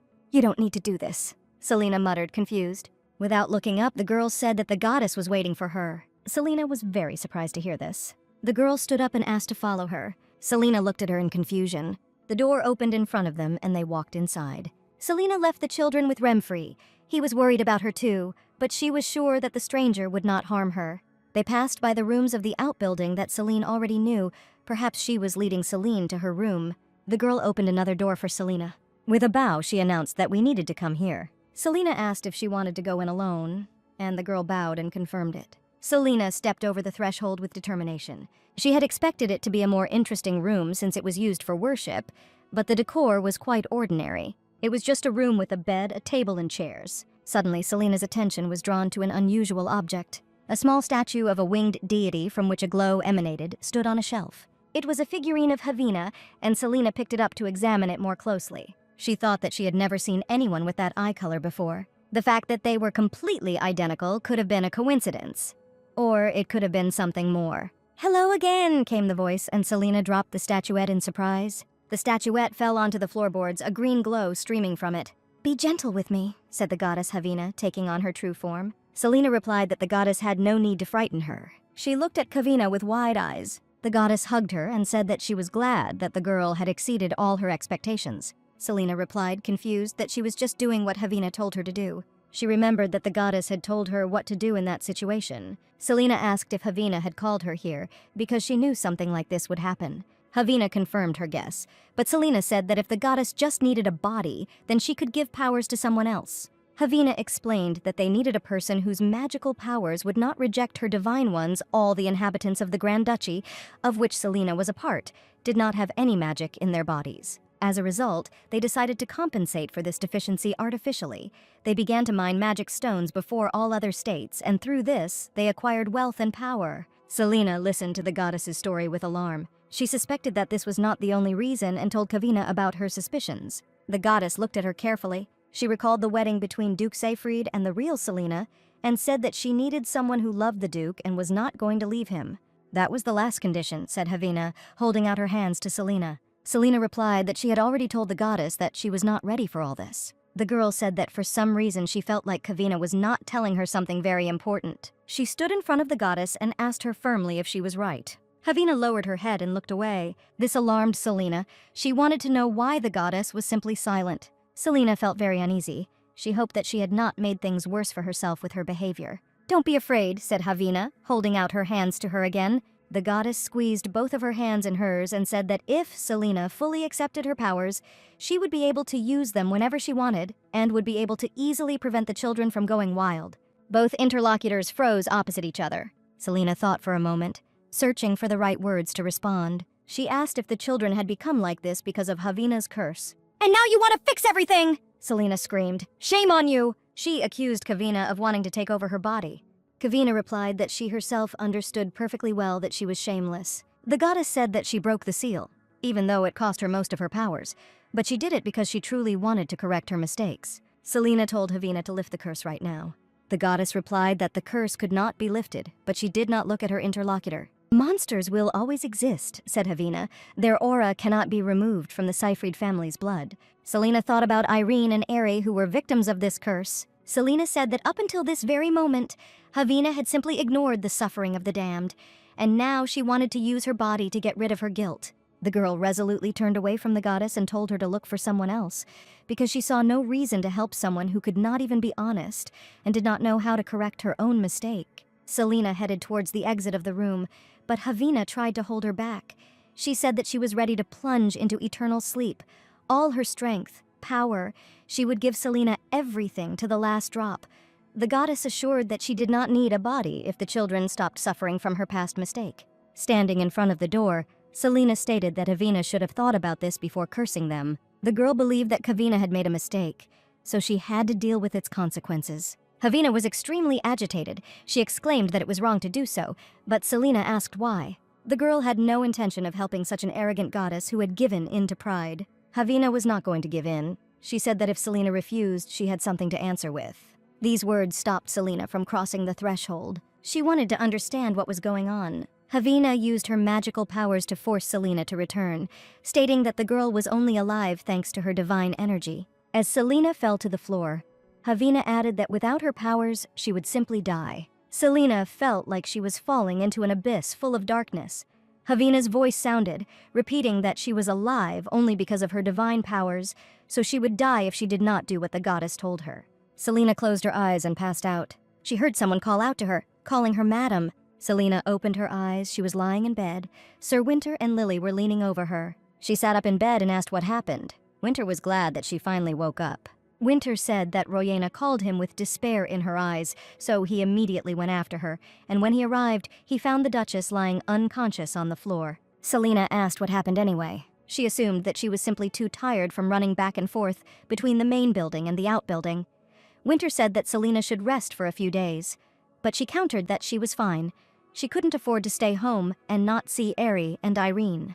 Lily put her palm on her forehead and said that she was not okay, because she could still feel that the lady had a fever. Lilia stated that Selena should not go out until she was fully recovered, but Sir Kramer insisted that she take good care of the Duchess so that she could get a good rest. Selena said that she was grateful for her concern. Lilia replied that if she really wanted to thank her, then she needed to get better soon. Selena assured her that she would be fine, so the maid could go and rest, and Sir Winter should rest too, as he must have been quite shaken by what had happened. Lily told Selena to promise that she would call her if she needed anything. Selena did not argue. Left alone, Selena thought that, frankly speaking, what she needed now was not rest, but something else. She hoped that she would have time to recover after the rebirth, and then she would divorce the Duke. But now she realized that she couldn't do it. Selena looked sadly ahead. It was night outside. The girl was thinking about the goddess Kavina in not the most pleasant words. A few days later, Selena had fully recovered from her illness. She thought that the boys were probably already tired of waiting for her, so this time she needed to take more cookies with her. Selena turned to Anna and asked her to prepare something to eat for the children. The housekeeper asked her if she was going to go to the outbuilding. Selena firmly stated that she could not keep the children waiting any longer. Suddenly, she noticed Killian appear in the hall, accompanied by Hans. Hans said he was worried when he heard in the morning that Selena had not yet woken up. He asked if she was feeling better. Selena heard that. Given how quickly she had recovered, the beaver pelt blanket must have been very warm. The girl thought about the beaver skins with alarm. Lilia really showed her some kind of blanket with delight. The maid said that it was very warm and soft, and that 20 young beaver skins were used to make it. These words sounded unbearable for Selena, and she demanded that Lily put this thing away from her. Lilia did not understand her mistress's reaction, but Selena allowed the maid to take it for herself. Despite the girl's uncertainty, Selena did not want her to have this blanket. Now she looked at her husband, realizing that the blanket was from him. Selena thought she would have to lie, because the lady of the house could not refuse her husband's gift. She smiled and thanked Killian out loud. She said that she thought she had recovered so quickly, thanks to the rare beaver pelts that the Duke had found for her. The Duke walked up the stairs to Selena and held out his hand to her. He said he hoped she had a little time because he wanted to introduce her to someone. The Duke took her hand in his and asked if she was busy. His business with her would not take much time. Killian invited Selena into his office and led her by the hand down the stairs. Together they crossed the large hall. A girl with short-cropped red hair was waiting for them in the office. The girl bowed and stated her name. It was Gabrielle Tomer of the Knights of Schwartz. Killian informed Selena that from now on, Gabriel would be her personal bodyguard. Selena was surprised and objected that she had enough of Sir Winter, who protected her when she went to the outhouse. But Killian explained that he had decided to do so the day he returned from the snowy plains, but had simply put it off until now due to many other problems. Killian asked if Selena planned to continue visiting the outbuilding. Selena's fists clenched, and she asked if Killian wanted to follow her. She asked what would happen if she refused, but Killian asked why she would refuse a bodyguard. Selena worriedly asked if the children would get out of control if someone was constantly around her. She understood that it was possible. Killian agreed that this could indeed be the case. They stood opposite each other, not knowing what to say. "I know you have mystical powers," Killian finally said. Selena thought about the goddess Havina, and the Duke added that they didn't know much about these powers. They only had assumptions. Killian asked Selena to do as he said until they figured things out. He noticed that Gabrielle was one of the best knights. Gabrielle wasn't as talkative as Remfry, but she was better at picking up on subtle hints. Selena wondered how Killian could have known that she felt uncomfortable around Remfry, especially when he claimed that she had been sent to save his lordship's family, and when he offered to personally escort her to the outbuilding. Maybe if Killian wanted to look after her so badly, then maybe he really did care about her.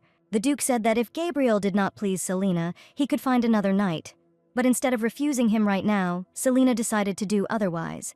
Killian noticed that Remfrey actually really wanted to be in Gabrielle's place. Selena stopped him from continuing and said that everything was fine. She said that since Killian personally confirmed Gabrielle's skills, she would definitely feel safe under her protection. Selena extended her hand to the girl and told her to take care of her. Selena thought it would be better to accept Killian's offer. Gabrielle looked at her sternly and sadly. Together they gathered in the outbuilding. Gabriel asked Selena to give her basket, because it looked too heavy for her. Selena assured him with a smile that it was not at all heavy, but Gabrielle insisted that the Duchess tell her if she felt uncomfortable carrying it. They set off along the path towards the outbuilding. Selena looked back at her escort with concern. She asked if this appointment meant that Gabriel would now always be by her side. The girl replied that she would guard her during the day, and Serhak and Jensen would guard at night. They would work in shifts. Gabrielle seemed completely taciturn to Selena. Since they would be seeing her every day now, Selena would like to at least not feel the awkwardness in communication that was evident now. Suddenly, Gabrielle asked permission to ask a question and even apologized in advance if it seemed rude.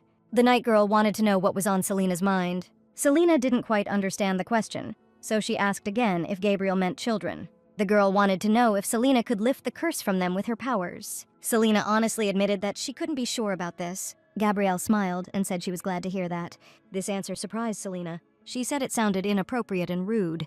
Gabrielle pressed her hand to her heart and bowed. She asked forgiveness for these words if they sounded too rude for the Duchess, but her very honor as a knight obliged her not to lie. Selena replied that Gabrielle had already behaved rudely, so there was nowhere else to go. She had to continue her thought. Selena said that Gabrielle's words sounded as if she didn't want the curse on these children to ever be lifted. Also, in Selena's opinion, Gabrielle acted as if she did not want to accept Selena as her mistress. The knight's girl's face was sad again. Selena told her that she would have to complain about her to Killian, since it was he who recommended Gabrielle for protection. Gabrielle asked to forgive her, but Selena was very angry. Gabrielle explained that she simply did not want his lordship's status in the family to be further jeopardized. Killian is currently the head of his house, but as soon as the world becomes aware of the existence of these children, there will immediately be talk about how they should immediately inherit the title, and in the end, it is they who will become the heirs to the title. That's why Killian will be in danger if the curse is lifted. Gabrielle was completely loyal to Killian. Selena said that she now understood what the night girl meant. She was about to enter the outbuilding alone and asked Gabrielle to wait near the door until she was called. Selena entered the house and closed the door behind her. She thought that she had been so preoccupied with her own concerns that she hadn't even thought about what might happen when the curse was lifted. Now she had to prepare for anything just in case. Ari and Irene rushed to meet Selene, and she thought that she could accept the goddess's offer and lift the curse. The children looked in surprise into the basket that Selena had brought for them. The girl looked at them and thought that she wanted the children to continue living as the young lord and lady of the house of Seyfried. Ari climbed up onto the railing of the stairs on the second floor and waved his hand at Selena to look at him. The boy spread his wings and jumped down. He landed deftly next to Selena and Irene. Selena admired his skill and said it was incredible. She asked if it was her imagination or if his wings had actually gotten a little bigger. Ari was surprised that she could see them at all. Selena said that until they were fully open, she saw them as translucent. Selena braided Aaron's hair and wondered if it was a good sign that she could see their wings since Aaron had lost control, if it was because the power that Havina had given her was weakening. Irene asked if maybe Selena wanted to fly too. Selena said that she would like to, and Irene was going to help her, but she didn't say how because it was her secret. Selena hugged the girl and thought she was incredibly cute. Selena turned around and looked at Royena's room. If she thought about it, she hadn't been able to get a good look at this place last time. She looked around and saw that the children had everything they needed here. The toys, of course, looked old, but it was obvious that some effort had been made to diversify them. Irene took some toys and brought them to Selena. The girl asked who she liked more, rabbits or squirrels. Selena answered that she liked rabbits quite well. Then Irene asked who Ari liked, and he replied that he liked wolves more. Irene sadly noted that they didn't have any wolves among their toys. Ari said that it would be boring without wolves. The children decided to choose a book from the large bookshelf, and Selena thought that if the previous duke had made all the efforts to find Royena and bring her to the estate, it meant that he already knew in advance that his children would be born monsters. Still, Selena realized they had not lost hope. She saw Ari and Irene as ordinary 7-year-old boys and girls, saw them taking a book from the shelf. Ari walked up to Selena. He handed her the book and asked her to read it for them. Selena was surprised at how thick the book was and picked it up to see what the boy had brought her. Selena opened the book. Irene and Ari sat opposite and looked at her with anticipation of an interesting story. Selena remained silent and did not begin to read. "Selena, come on, read," the children told her. But she remained silent. The girl realized with horror that she could not read a word. Even when she was thinking about divorce, she indulged in idleness and was most tormented by the newly minted imperial words on the papers that she needed to look at today. She put everything connected with them aside and pretended to have forgotten about them. But this could not last forever. It would be strange if the daughter of the Grand Duke suddenly asked for help in such a matter as learning a language she tried to learn it on her own, but quickly reached her limit. And now she could only navigate by the illustrations in the book. Judging by them, she had a fencing textbook in her hands, but she could not read it. She wondered why 7-year-olds chose to read this particular book. "This is the hero Ahi who rushes to help Eren," Eri explained, referring to the knight from the book. Irene countered that if Eri looked more closely, she would notice that it was clearly a drawing of Eren running to help poor Ihai. Selena realized that children were simply making up stories on their own by looking at the pictures. Selena asked if Irene and Eri wanted to learn to read. The children looked at her with puzzled eyes. Selena explained that if children learn to read, they will be able to learn in detail about the adventures of Eka and Aren. That's how it's written here. Irene asked if Selena would teach them, and the girl replied that they would study together. They would not get bored, because she herself would be happy to study with someone. The children happily agreed to her proposal. Selena put the book aside while they played with their dolls. Of course, they didn't have a wolf, but they did have a puppy. And so Selena managed to avoid reading again, instead playing a fun game on the carpet. But what can she do next? Because most likely there is also etiquette that young lords and ladies must learn in order to integrate into high society. Selena wondered if the children who grew up in what seemed like a wolf society would be able to live a normal life. If only she could use her divine powers as she wished, she would try to help them. But she should never have relied on Havina's powers. Selena could simply do whatever she could to help these children become independent. Looking at the smiling faces of Irene and Eri, she realized that she could do a lot even without using divine powers. When the children went to their rooms, Selena stood up and walked to the door. "Your Grace," Royena suddenly appeared and called out to her. She asked if everything was okay with the young gentleman. Selena replied that they had played enough and were now going to bed. Royena looked at Selena with a very strange look. The Duchess asked the girl what was wrong with her. Just like last time, Royena fell to her knees before her, begging for help. Selena asked what happened, why the girl fell to her knees. Royena began to beg Selena to awaken her goddess. Selena didn't understand what was meant, how exactly she could awaken her. Royena explained that after the goddess spoke to Selena, she no longer answered prayers. Royena froze at the threshold of her room, looking sadly at the unresponsive statuette. Selena asked if something similar had happened in the past. Royena replied that she had never slept for so long before. Royena was inconsolable. She believed that the only thing that was clear was that something bad had happened to Havina. Selena picked up the statuette and thought that Havina had definitely told her that they didn't have much time left. Was Havina's life shortened because the goddess shared her power with her?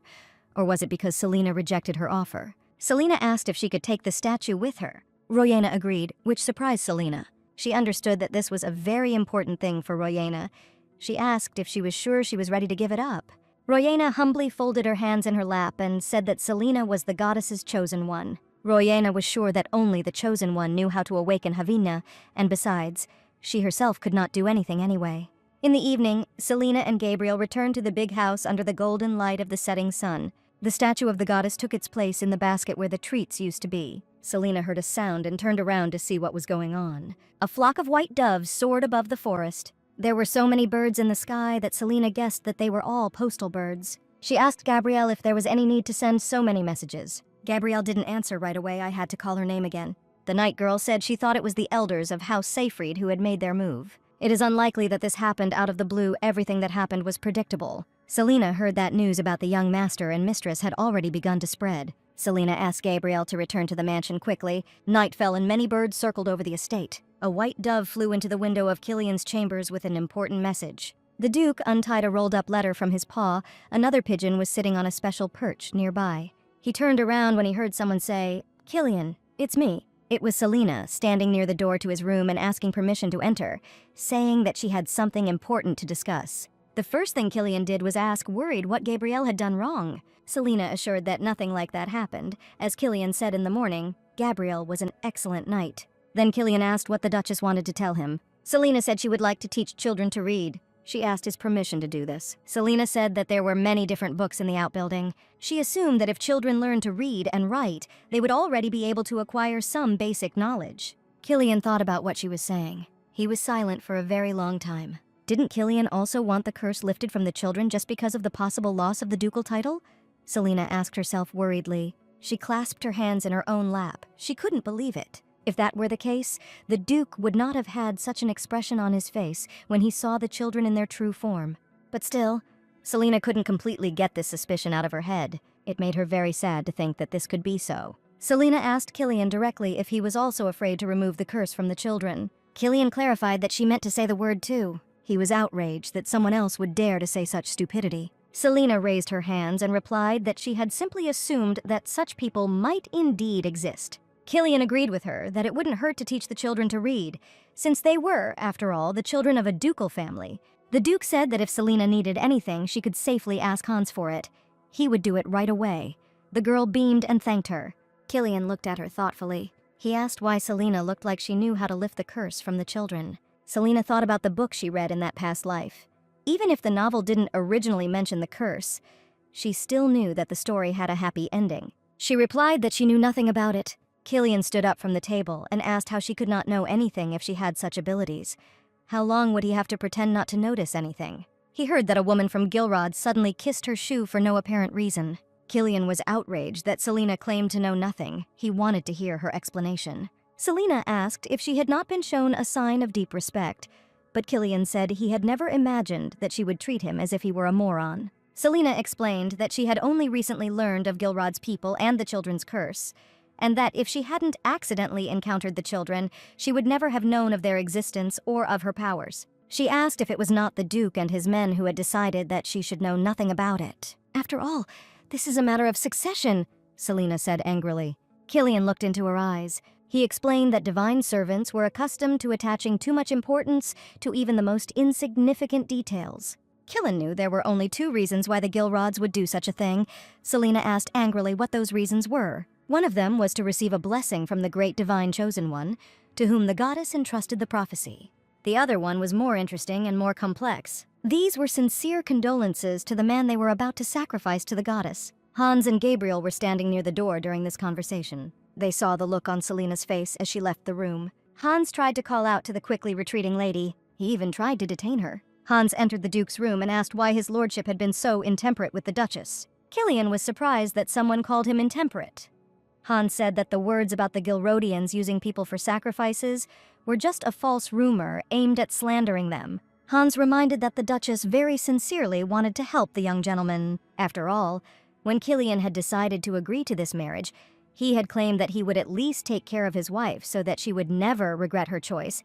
Hans remembered this clearly. Now the butler wanted to know why the Duke had decided to hurt his wife, but Killian turned away and asked if he had really treated her so badly before that she already regretted marrying him. "Your Grace," said Hans, and the Duke looked at him. Hans wanted to remind her that Selina's current life was strikingly different for her now. Modesty, especially in comparison with how she lived as the daughter of the Grand Duke. Even all the hidden wealth of the Seyfrieds would not be enough to even compare with the Duchess's previous lifestyle. Hans thought Killian should admit it. The Duke himself clearly did not understand how he should treat his young wife. "So you answer me, Hans. Wasn't this to be expected?" asked Killian. He recalled that he had never been interested in entering into this marriage, but he still tried to find out everything he could about his bride, because he assumed that there might be someone behind her interest in him. But now other things have become more important to him. He was concerned about lifting the curse on the children his older brother had entrusted him with.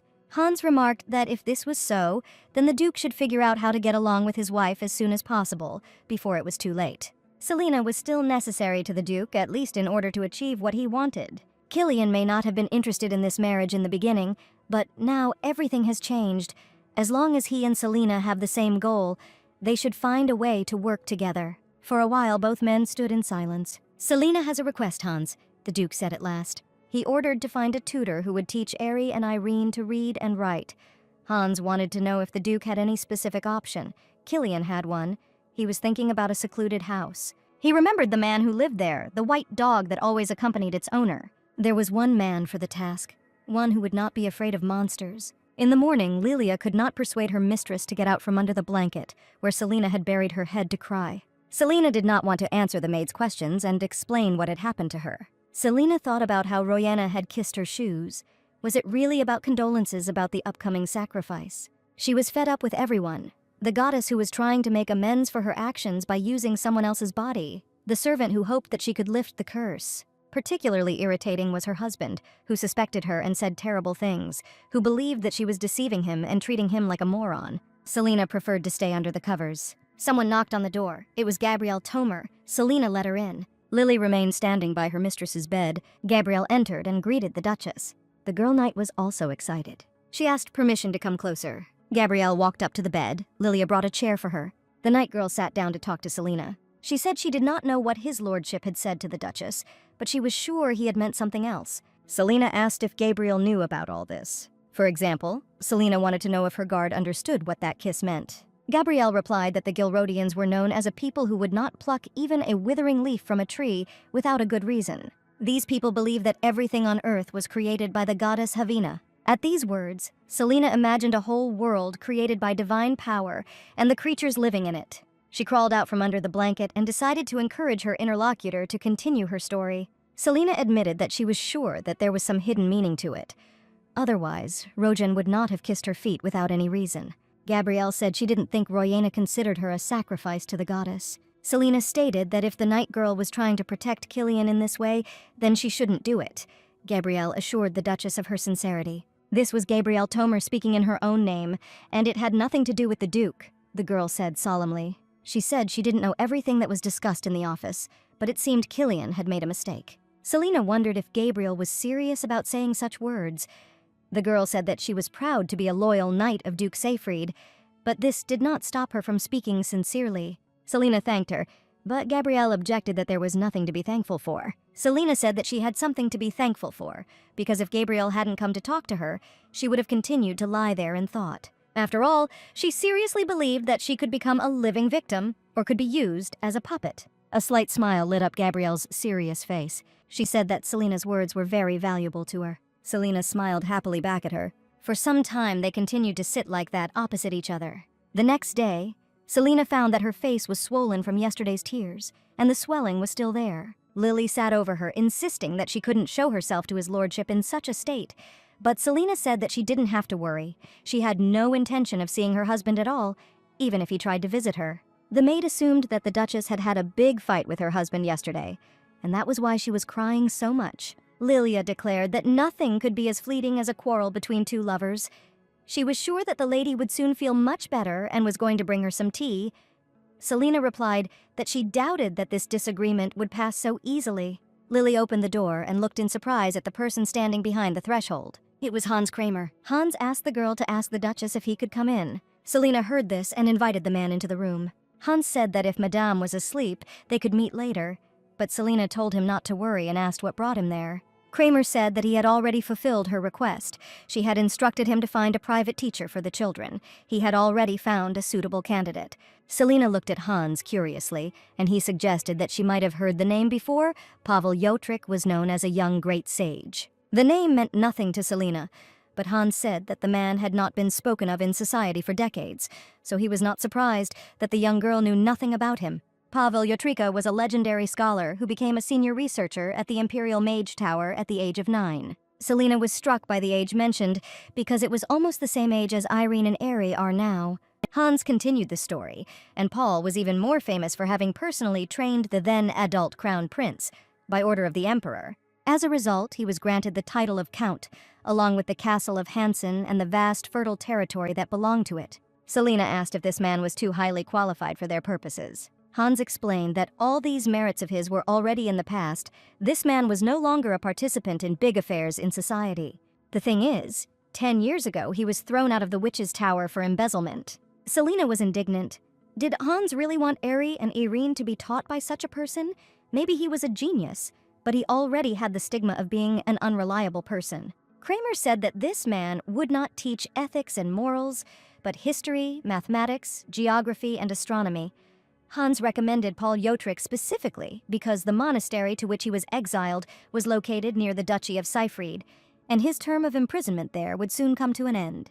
What was also important was that this man was blind. If he can't see, Then he won't be able to find out the secret, and Selina won't have to worry about the children being portrayed as monsters in front of him. Yet she had one more objection that she wanted to express to Hans. She asked if Killian had given permission for this. Kramer smiled and assured that his lordship completely trusted his wife with the choice of teacher and methods of teaching the young gentleman, so that Selina had full authority in this matter. Hans asked what the Duchess's decision would be. Selina got out of bed and thought that there was no point in doubting this man was the perfect option for their situation. She understood that she could not refuse after everything she had heard, but she would like to meet him in person, which she told Hans. She will independently ask him to become a teacher for the children. Selina went to the outbuilding to tell Ari and Irene the news.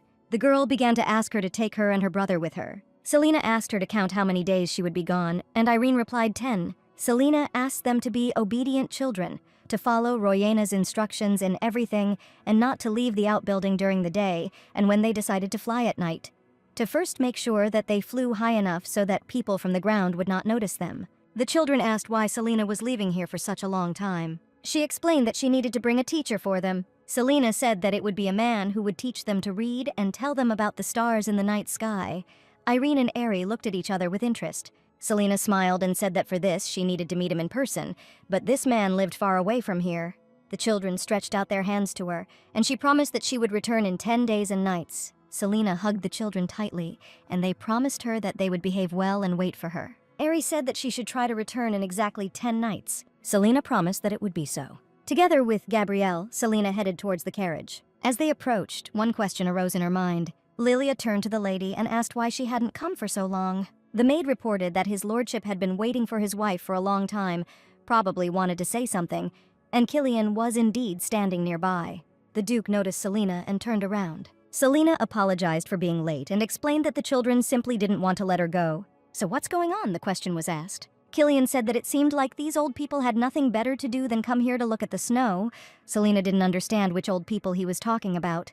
Hans explained that the elder Seyfrieds wanted to visit the estate soon, so he and the Duke were discussing what to do about it. Hans said that they had already sent them a letter declining the visit, but they were still receiving a lot of messages, which was cause for concern. Selina clarified who they were talking about, apparently. They meant Madame Pointing, the wife of Uncle Adler, who is the head of the Council of Elders. Selina understood why this woman was so adamant about this issue, because she was the only one who knew about the children. Perhaps Madame wanted to see Selina, or perhaps she wanted to visit the children, but most likely it was both.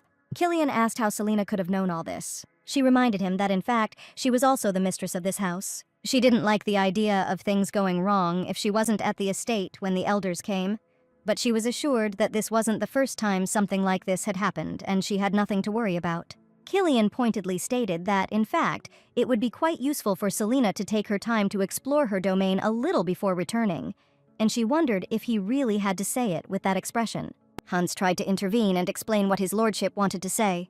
He said that Selina should enjoy the trip and not worry about anything. Selina would very much like to understand why the Duke himself cannot tell her this. "Well, I'm off," said Selina, climbing into the carriage. Hans wished her a safe journey. Killian watched her go. Settling into her seat, Selina smiled and waved out the window. Killian came very close and looked at her darkly.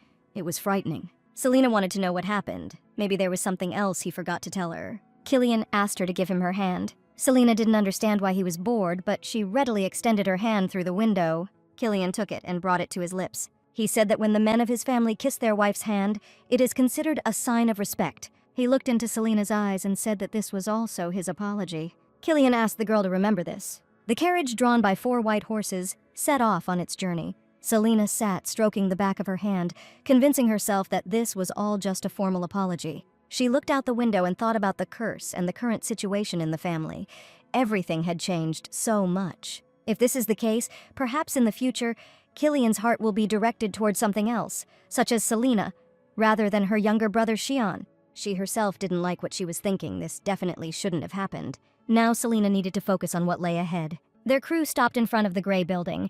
They arrived at the place. Lilia asked if they had definitely reached the right place, since their trip had only taken 3 days, and this place looked more like a cemetery than a monastery. Gabriel helped Selina out of the carriage and replied that a criminal who went against the emperor would definitely not be placed in a rich monastery. Lilia prayed that they would quickly find this young sage and leave here. She asked if anyone knew what he looked like. Selina replied that all she knew was that the man was blind and a little older than Killian. Lily thought about what Selena said. If this gentleman was blind, then perhaps he was talking about the man in the cloak who was a little further away from them. He had a staff and a white dog, most likely a guide dog. Selena looked with excitement at the man that Lilia pointed out to her. Pavel Yotrika, she called out to him. The stranger threw back his hood and turned around.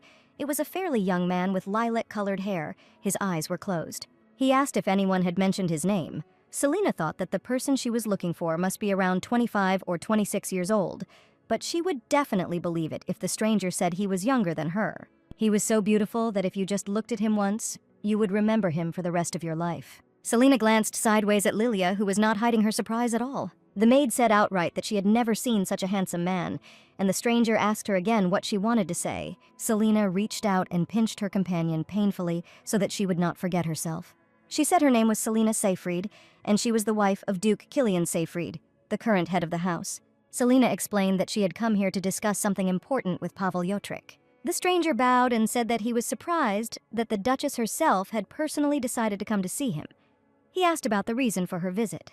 As ashamed as he was to admit it, he was a criminal and was not used to anyone looking for him. Selena caught the noise from the square and said that she had a conversation that was not intended for strangers to hear, so they should go to her carriage.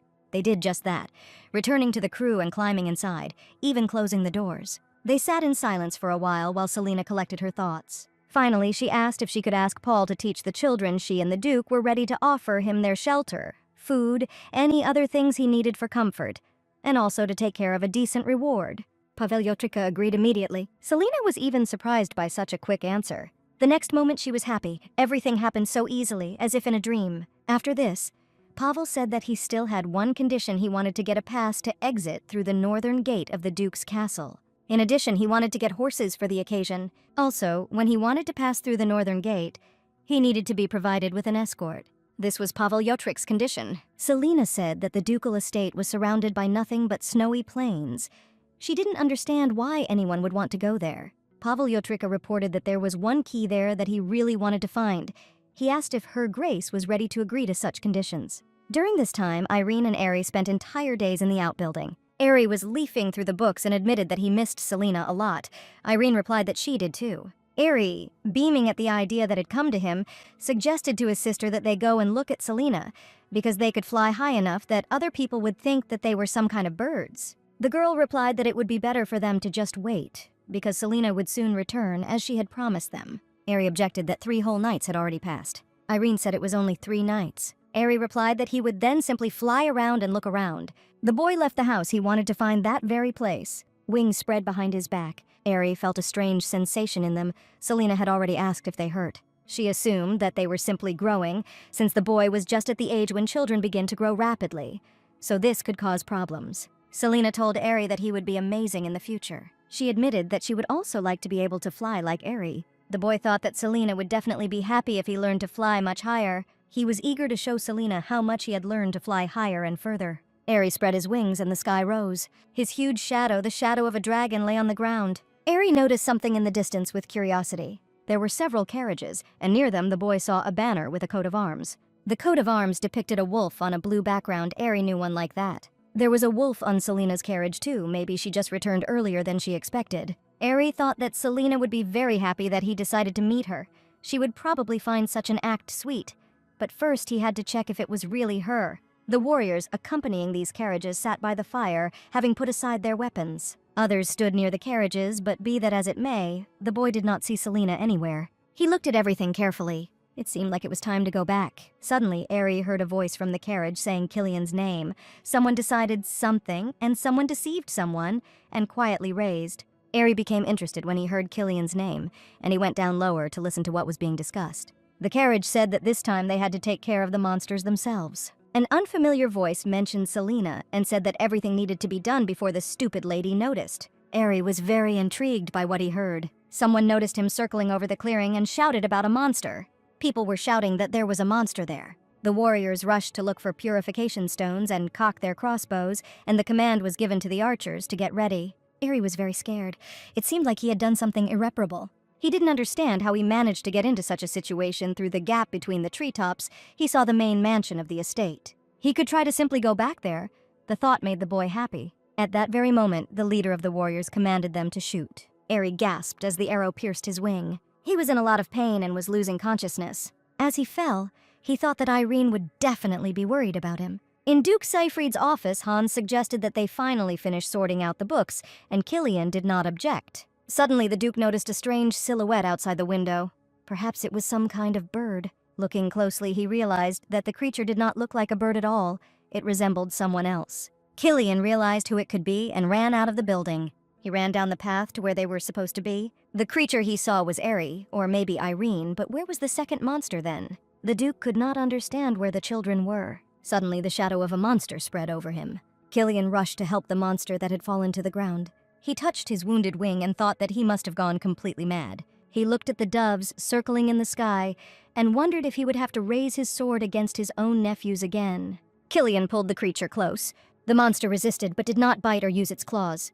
This probably meant that he wasn't even trying to hurt Killian. "Eri," Killian said, looking into the creature's eyes. Tears rolled from the monster's eyes, and his wing was covered in blood. When the monster lost consciousness, Killian thought that perhaps it had become smaller because it had used up all its magical power, but the Duke did not understand who would dare to shoot at Eri. On the shaft of the arrow, Killian made out a familiar coat of arms. At that moment, warriors appeared from the forest. They wanted to know if everything was all right with his lordship. Killian replied that he was fine, but someone had shot an arrow at Eri. The Duke ordered an urgent letter to be sent to Selena, asking her to return as soon as possible. Killian held Eri in his arms and looked into the distance. Most likely, they should have already arrived at their destination. A woman in rich clothes stepped out of a carriage that had arrived at the courtyard of the Seyfried estate. It was Countess Pointing Seyfried. Killian returned just in time for her arrival and welcomed her into his home. The Countess said she was pleased to see Duke Seyfried again, but she wanted to know if he had just returned from a monster hunt since he looked so shabby. Killian replied that it was nothing to worry about, he just tripped. Along with the Countess arrived Count Adler Seyfried and Marquis Raymond Seyfried, who asked if he saw the head of his house before him. Count Adler asked to forgive them for coming uninvited, but the current situation required intervention. The Marquis chuckled and noted that Killian said that he tripped on the stairs. Could it be that he was unable to catch even one monster, since their squad had shot down one during their journey? Killian realized that the arrow bore the crest of Marquis Raymond. The Countess drew attention to herself by coughing meaningfully. She asked how long the three gentlemen were going to keep the lady waiting like that on the street. Killian immediately suggested that everyone go inside. He should have been more attentive to such trifles, because it was really quite chilly now. Food and drink had already been prepared for all the guests so that they could warm up and refresh themselves. They entered the house and Kramer approached Killian. Hans whispered to the Duke that Sir Winter had already sent word from the outbuilding. Lord Eri was too excited when he woke up, so the Black Wolves erected a magical barrier just in case. Even the monster's sharp claws couldn't damage such protection. Killian asked how Eri was feeling. Hain said that the boy had a rather serious wound, and it was necessary to start treatment immediately, but he still had not returned to his human form. Killian thought that this made things much more complicated. They urgently needed Selena. As soon as she returned, her touch would cleanse the monstrous energy of the children, and the healers could begin treatment immediately.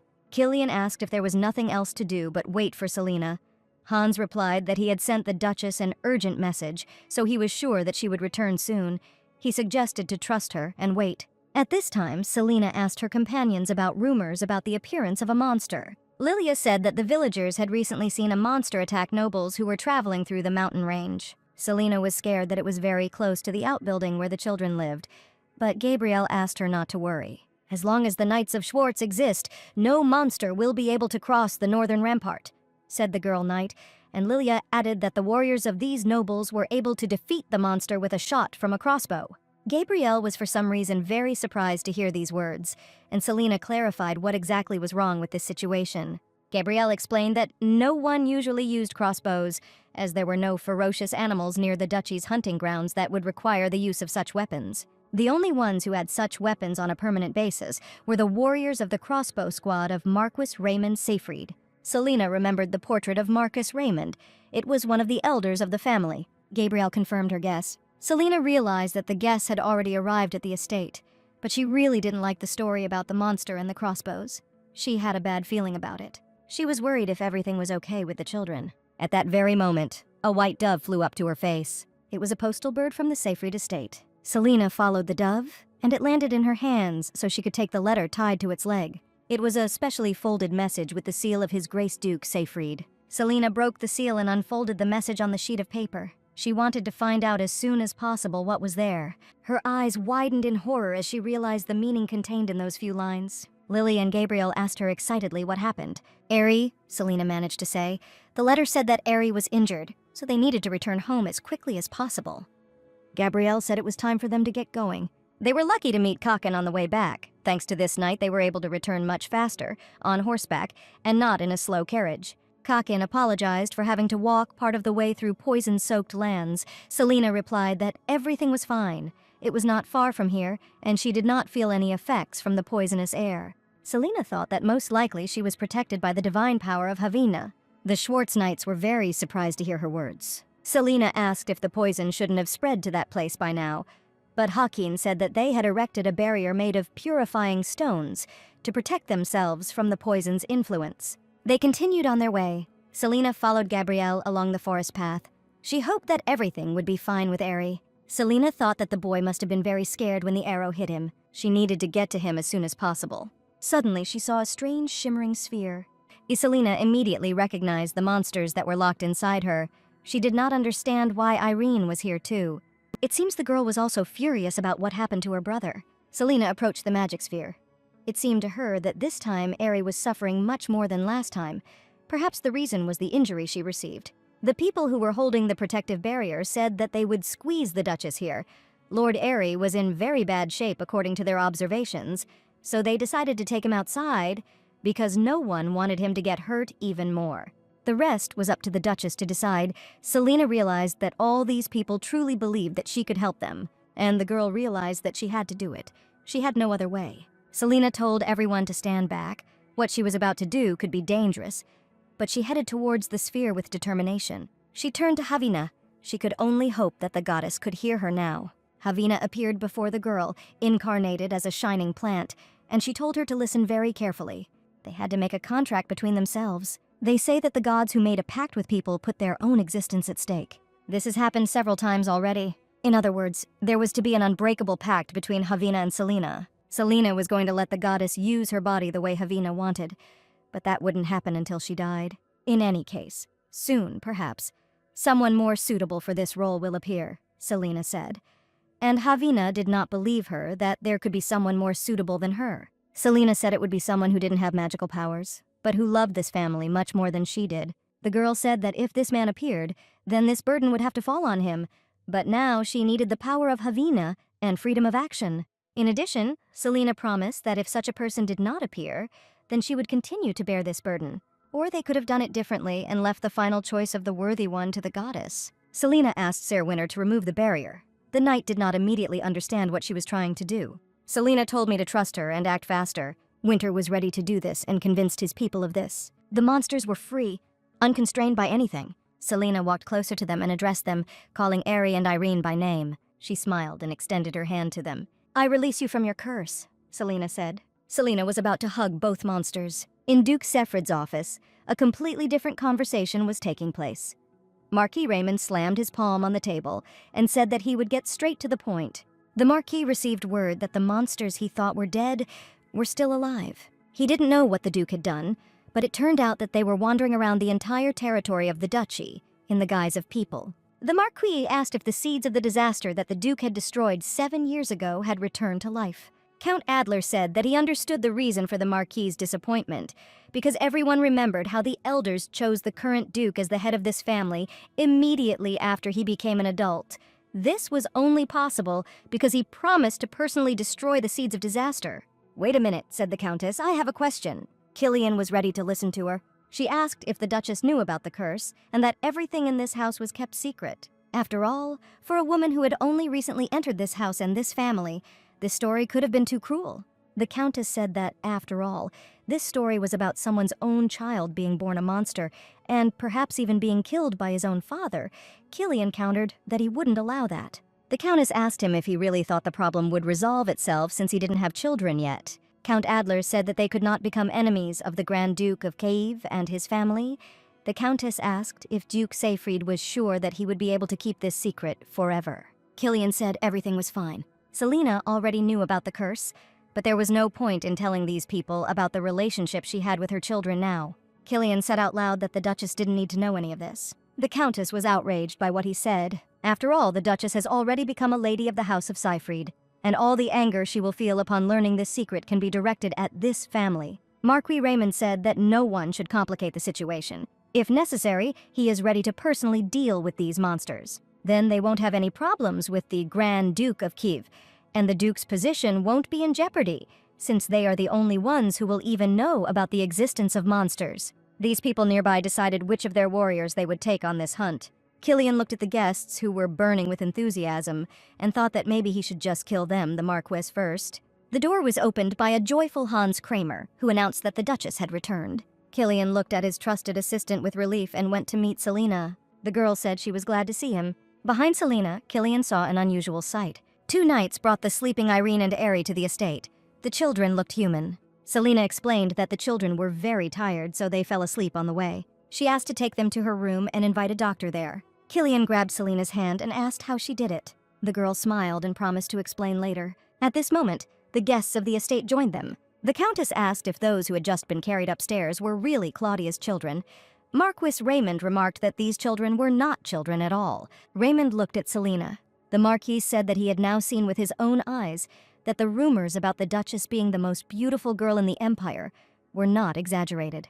He said he was very pleased to meet Selina and bowed, stating his name and title. Selina looked at him and realized that it was this man who had injured Aerie. She said that Raymond was absolutely right if he meant the previous Duchess. She did not accept his hand. She said that the children were simply too excited to go out for the first time and had overdone it a bit. She asked the guests to forgive her for not greeting them properly. The Countess asked how often Selina spent time with them. Selina replied that they liked her very much and she also enjoyed their company. She felt a bit lonely without them. The Countess was glad to hear this. She was sure that the children of the previous Duke were incredibly charming. She told Selina that she would like to get to know the children better, but the girl hurried upstairs. Selina asked Anna if the doctor had arrived yet since Aerie was wounded. The housekeeper said she didn't think it was necessary, which surprised Selina. She went to look at the children. There was no trace left of Aerie's wound. Anna was afraid that this could all turn out for the worse, but everything was fine and she felt relieved. "Oh, Heavenly Khan, I thank you," Anna said with tears in her eyes, and Selina asked why all of a sudden. Killian said that it was probably because Aerie was born with magical abilities. Anna bowed and said she thought she should leave. Selina asked if Killian thought that Aerie was cured by his magical powers. The Duke said that he clearly felt these powers as soon as the dark monstrous energy subsided. Selina wondered if those who had magical powers could detect magic in other people. Killian explained that they could simply tell if another person had magical powers or not. The Duke wanted to know why. Despite having special abilities, Selina was not very knowledgeable about magical powers. The girl replied that perhaps the same could be said about her. Killian asked her not to misunderstand him.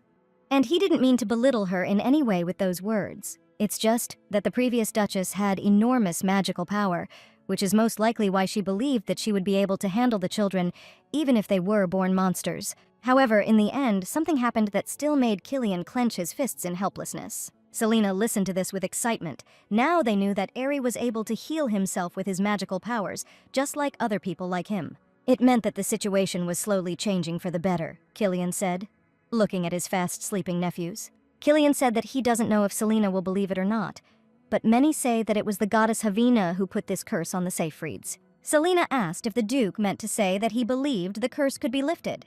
Killian confirmed her guess. The goddess who cast this curse waited hundreds of years in hopes of helping to lift it, so there was no need to worry about that. Selina confidently stated that Aerie and Irene would be fine. She smiled and said that it was true, they would be fine, so Killian didn't have to worry anymore. Killian asked if she meant to tell them that they would be okay as long as she was there for them. He didn't expect to hear that everything would be fine with them without her. Selina thought that this was possible with her now. And then it will be possible with Xion, the one who will be ready to sacrifice his life for Killian.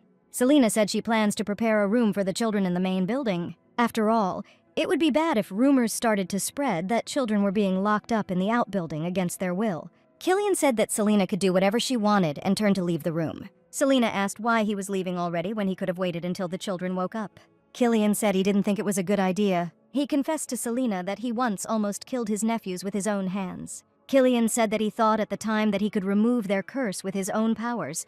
He remembered that dark time and the heavy blade he used. He cried and admitted that he had been a desperate fool then. It happened right after Aerie and Irene were born. Killian hoped for a lot, including that the children would simply forget about it. He remembered their reaction when he tried to get closer to them. The children were shaking with fear. They were afraid of Killian on an instinctive level. They could identify him even if they couldn't see him completely. Killian believed that the children remembered his magical power, which threatened their lives. Selena watched as Killian walked away, his shoulders hunched over as if he were weighed down by an invisible weight. At the threshold, the Duke turned around and said that the children's room should be close to Selena's room, and he himself could move to the farthest chambers from here. He left, and Selena remained standing, because she did not know what to say to him in response. Selena clasped her hands on the hem of her dress and thought that all Killian wanted was to save the children. She looked at the children who were fast asleep. It seemed like they wouldn't wake up anytime soon. Killian asked her not to worry, and explained that the children were most likely now regaining their magical abilities. Selena thought that he was right, and now they should just wait and see how things went. But that wasn't the most important thing right now, Selena realized, closing her eyes for a moment. She approached the housekeeper and asked how long the elders intended to stay at the estate. Anna didn't know the answer to this question from what she had heard. The elders insisted that a reception should be held in honor of their arrival. Selena was surprised to hear about the reception. She couldn't believe it. She would have liked to talk to the Countess, but she had no desire at all to deal with her husband or the Marquis. Selena wanted to know why Killian let them stay when normally he would have sent them away. She asked Anna if the Duke was so weak-willed, why he was so lenient with the elders. Anna recalled that during the time of the first Duke, Verkan Sefrid, even the Snowy Plains were part of the duchy. Selena asked if the other woman was talking about the time when these plains were not yet covered with snow due to the curse. She heard that these lands were fertile in those days. Since all these lands have turned into fields covered with snowdrifts, then food and other resources must have become sharply short. And at the same time, the monsters continued to arrive, and there began to be a shortage of magic stones and soldiers. There was no choice but to seek help from the elders who lived in the south, because the ducal family had their own savings. But they were clearly not enough. Selena thoughtfully asked why she was causing them so much trouble, what she needed it for. Anna didn't understand what she was talking about, but Selena replied with a smile that she was just talking to herself. Anna was sure that his lordship was the most upset by this fact. Selena listened to her and regretted that she was not as well informed about the politics and social structure of this world. She was the daughter of the Grand Duke of Kiev, but she didn't even have the opportunity to teach this Marquis a lesson. She didn't know whether she should turn to him. Selena thought about how she should behave. She sat next to the bed where Ari and Irene were sleeping. She turned around and thought that she could deal with this later.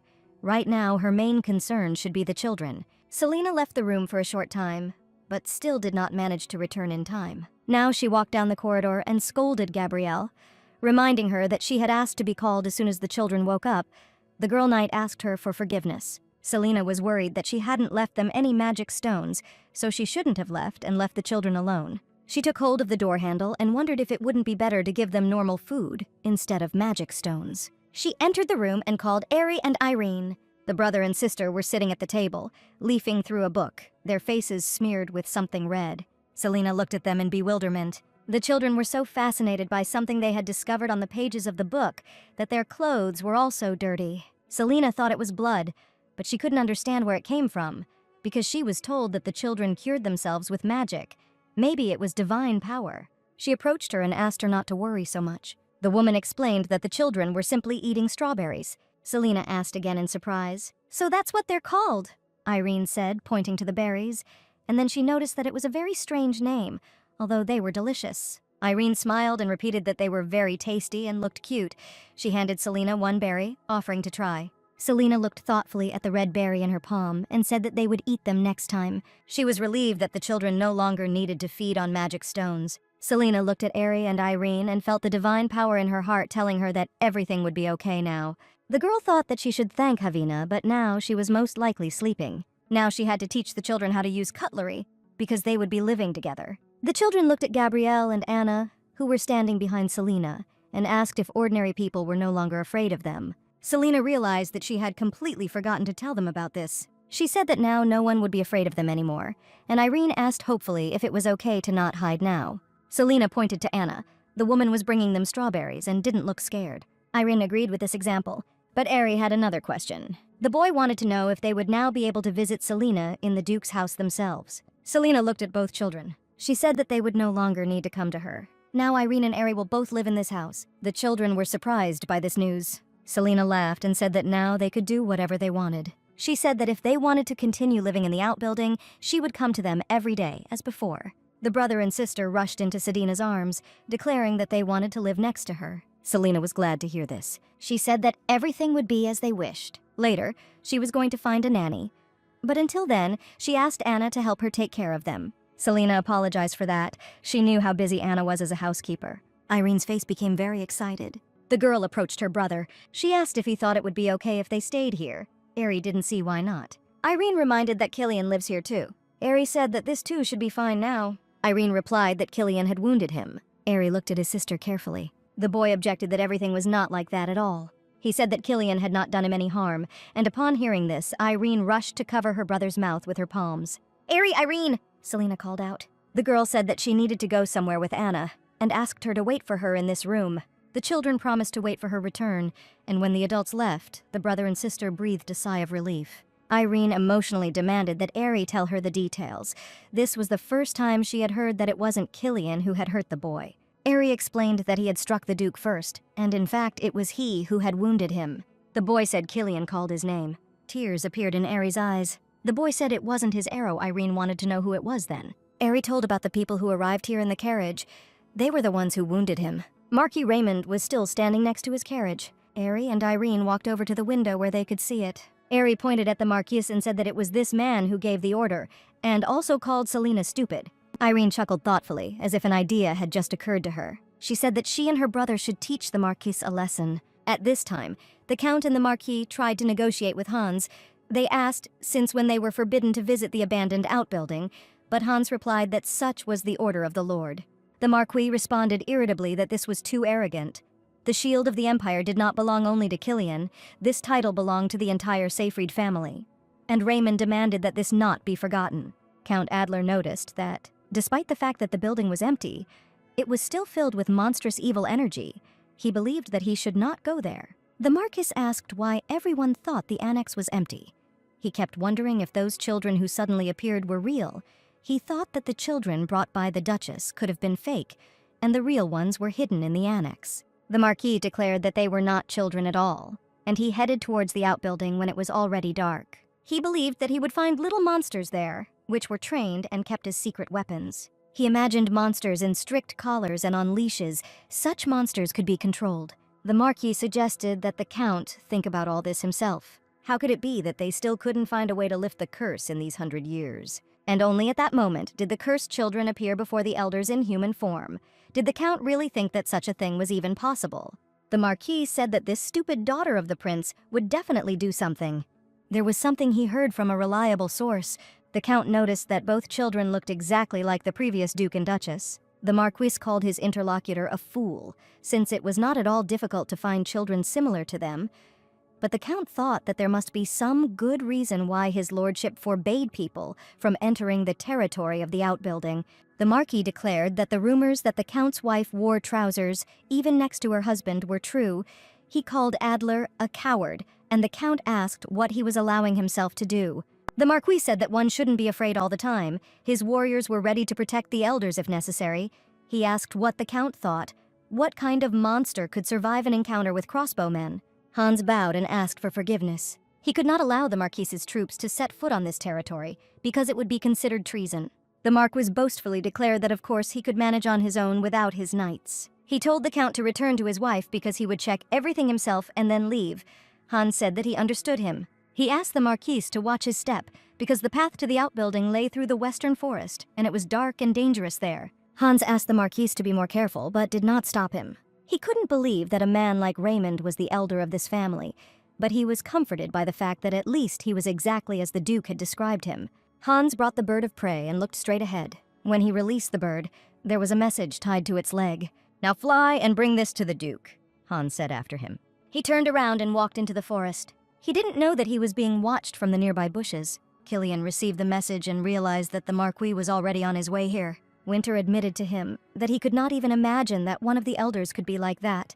How little faith there was in the current ducal house. Probably the Marquis needed something that he could use to his advantage. The Marquis was one of those who put his honor and wealth above all else. However, he did not even consider the possibility of betrayal, probably because he was so cowardly that he would not even dare to do such a thing. The loudest barker is usually the most frightened dog. Killian was sure that the Marquis would simply walk to the outbuilding, glance at him briefly, and then lie to everyone that he had thoroughly examined everything.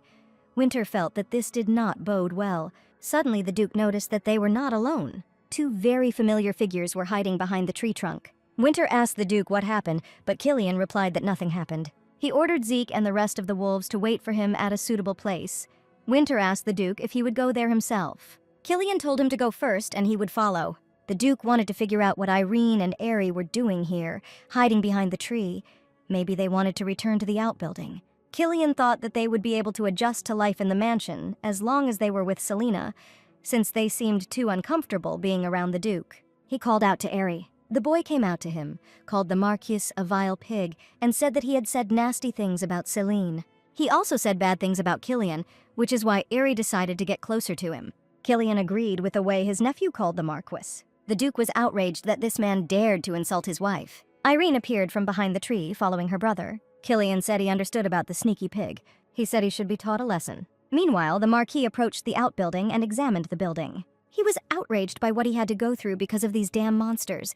And he also heard that there was an underground prison somewhere around here. So it was most likely very dangerous to be here. The Marquis looked around but did not notice that he was also being watched. The Seyfried Knights noticed that there were only 10 steps left to the pit. It looked like they wouldn't even have to use a rope because he would fall anyway. The captain of the squad agreed with this and said that they should not be noticed here, so they would retreat as soon as they saw him fall. He was worried that they had dug too deep, but it was unlikely that anything worse could happen to the Marquis than getting lost in an underground prison.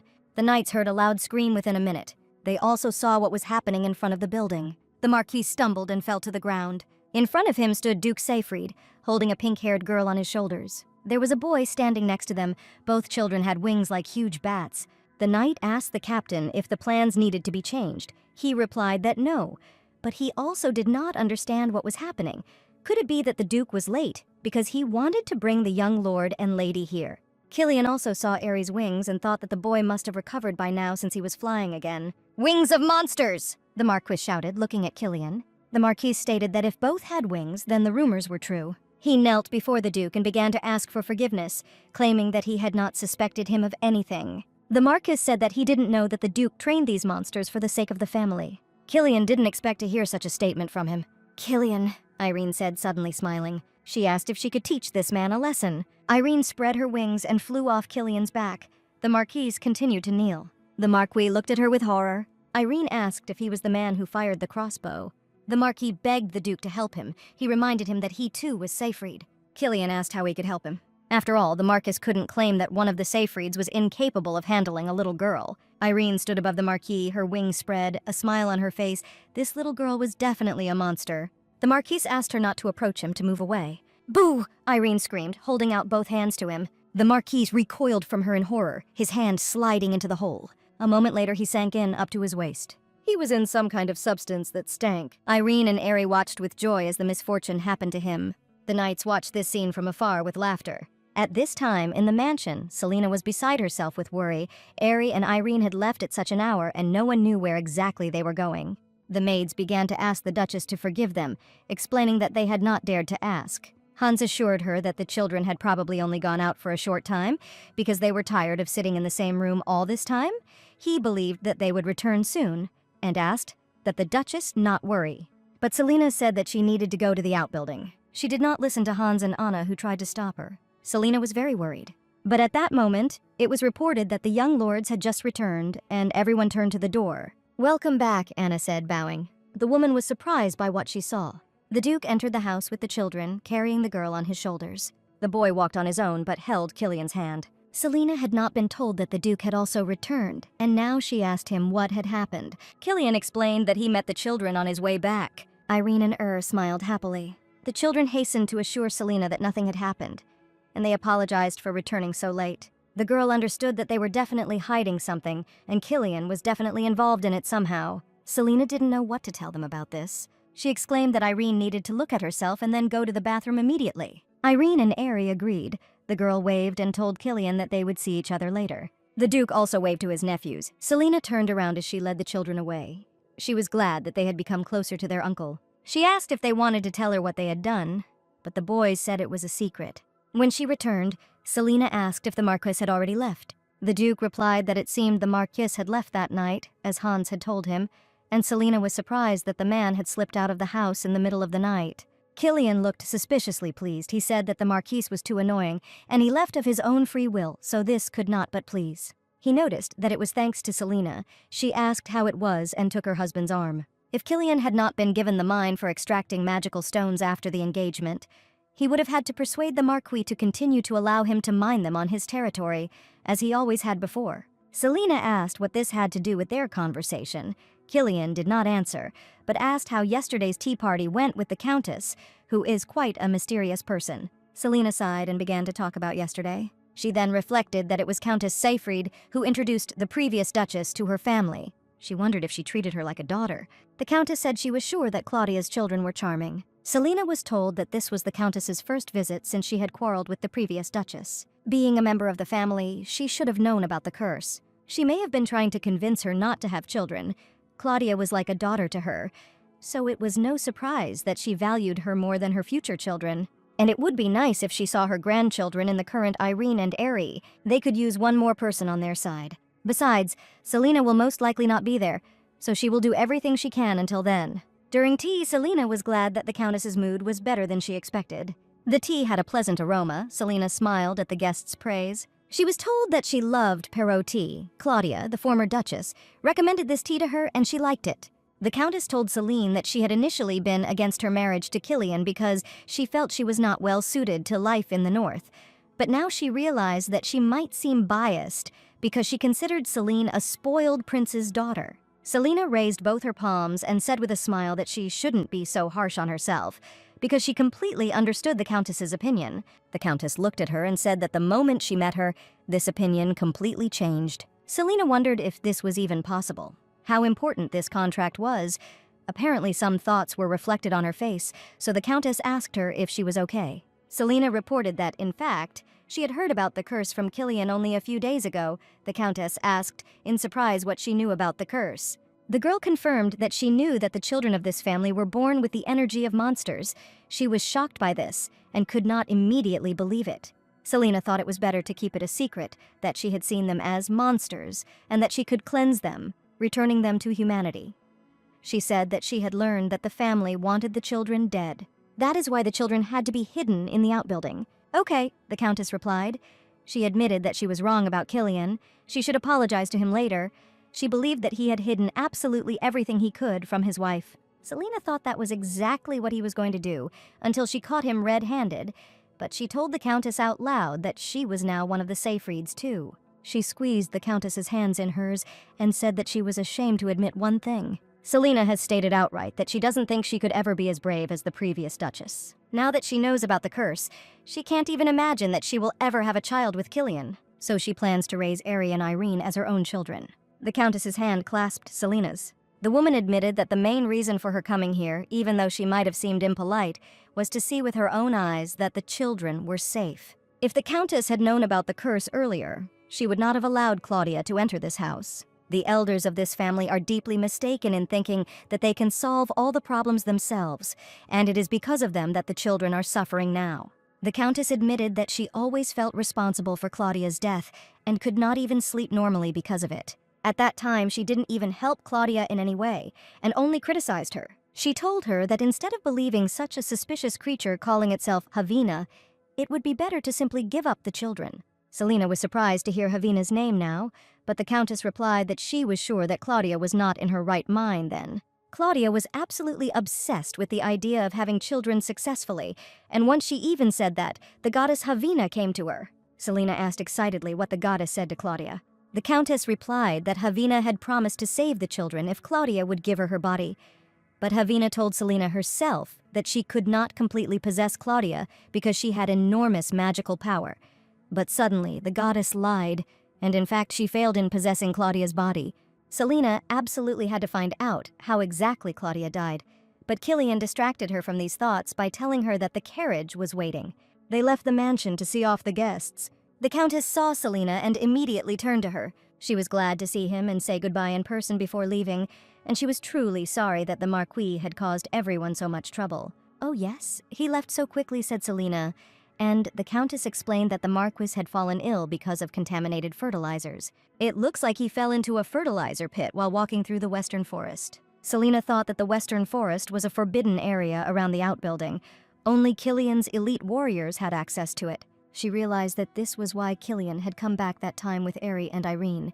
He had taken revenge without her. The Countess turned to Killian and said that he was very lucky with his wife. The Countess hoped that next time she would be able to come here as an invited guest, and she assured Selina that she would not forget her promise. The elder's carriage set off, and Killian asked what promise they were talking about. During tea, Selina asked the Countess to take care of Eri and Irene if anything ever happened to her. Selina wasn't going to explain anything to Killian, because if he had a secret with the children, then the ladies might have their own secrets too. At this time, Irene and Eri were sitting on the sofa. The boy was leafing through a book. Selina came up to them and the children asked what she was doing today because the doctor was coming to check her. The girl replied that the children should be examined, because now they would be living among people, and asked him to try not to cause him any trouble. Selina was happy to look at the children. Even though she had cleared their energy, they still didn't know how it might affect their condition. She thought that this doctor had been with the previous duke. He most likely knew about the curse, and probably knew how to keep secrets. Selina was about to talk to this doctor. He turned out to be a gray-haired man who introduced himself as Yemen Arnold. She said she heard he had been serving the family for a long time, and the doctor replied that it was a real honor for him to serve the Seyfried family his entire life. Selina was told that he suddenly decided to step down after the death of the previous duke and duchess. He must have known something. She said she had called him to examine the children of the previous duke and duchess. Selina stated that there had been a lot of rumors about the children being weak, but they had gained a lot of weight recently, so she wanted to know exactly what condition they were in. She turned to Yemen Arnold because he was the only one who was familiar with the medical history of the previous head of Seyfried. She told him to call her when he finished examining her. Contrary to her fears, there seemed to be no problems. It was only after the examination that the doctor asked her if the children were twins. He thought that the young lord's physical development was quite unusual for a 7-year-old child. He looked older than his age. Twins' growth rates were not always the same, the doctor said, and Selina asked him to talk about his concerns. Yemen Arnold asked the Duchess to promise that no harm would come to him because of this, because he had never told anyone and had always kept it a secret. If his lordship found out everything, the doctor's life could be in danger. Selina assured that she would keep this conversation a secret, and could even write a letter of recommendation for Arnold to the Prince of Kiev. Yemen Arnold lowered his gaze and admitted that he had accidentally seen the corpse of the previous duchess. At the time, he was young and energetic. He was told that she died during a monster attack, and he found it too suspicious that the monster attacked exactly when he was not there. That's why he dared to open the lid of her coffin. What he found there amazed him. There were no wounds left by the monsters on the body. The body was completely unharmed. However, her entire body and face were covered with some kind of spots and wrinkles, like a dried piece of bark. Selina asked if Arnold meant to say that the Duchess's body had been replaced with that of some elderly woman, but the doctor was sure that it was the Duchess. It seemed to him that the passage of time had simply sped up. Selina thought that Claudia had grown old and Eri had grown up faster. The flow of time had become abnormal, or had begun to correspond to someone's wishes.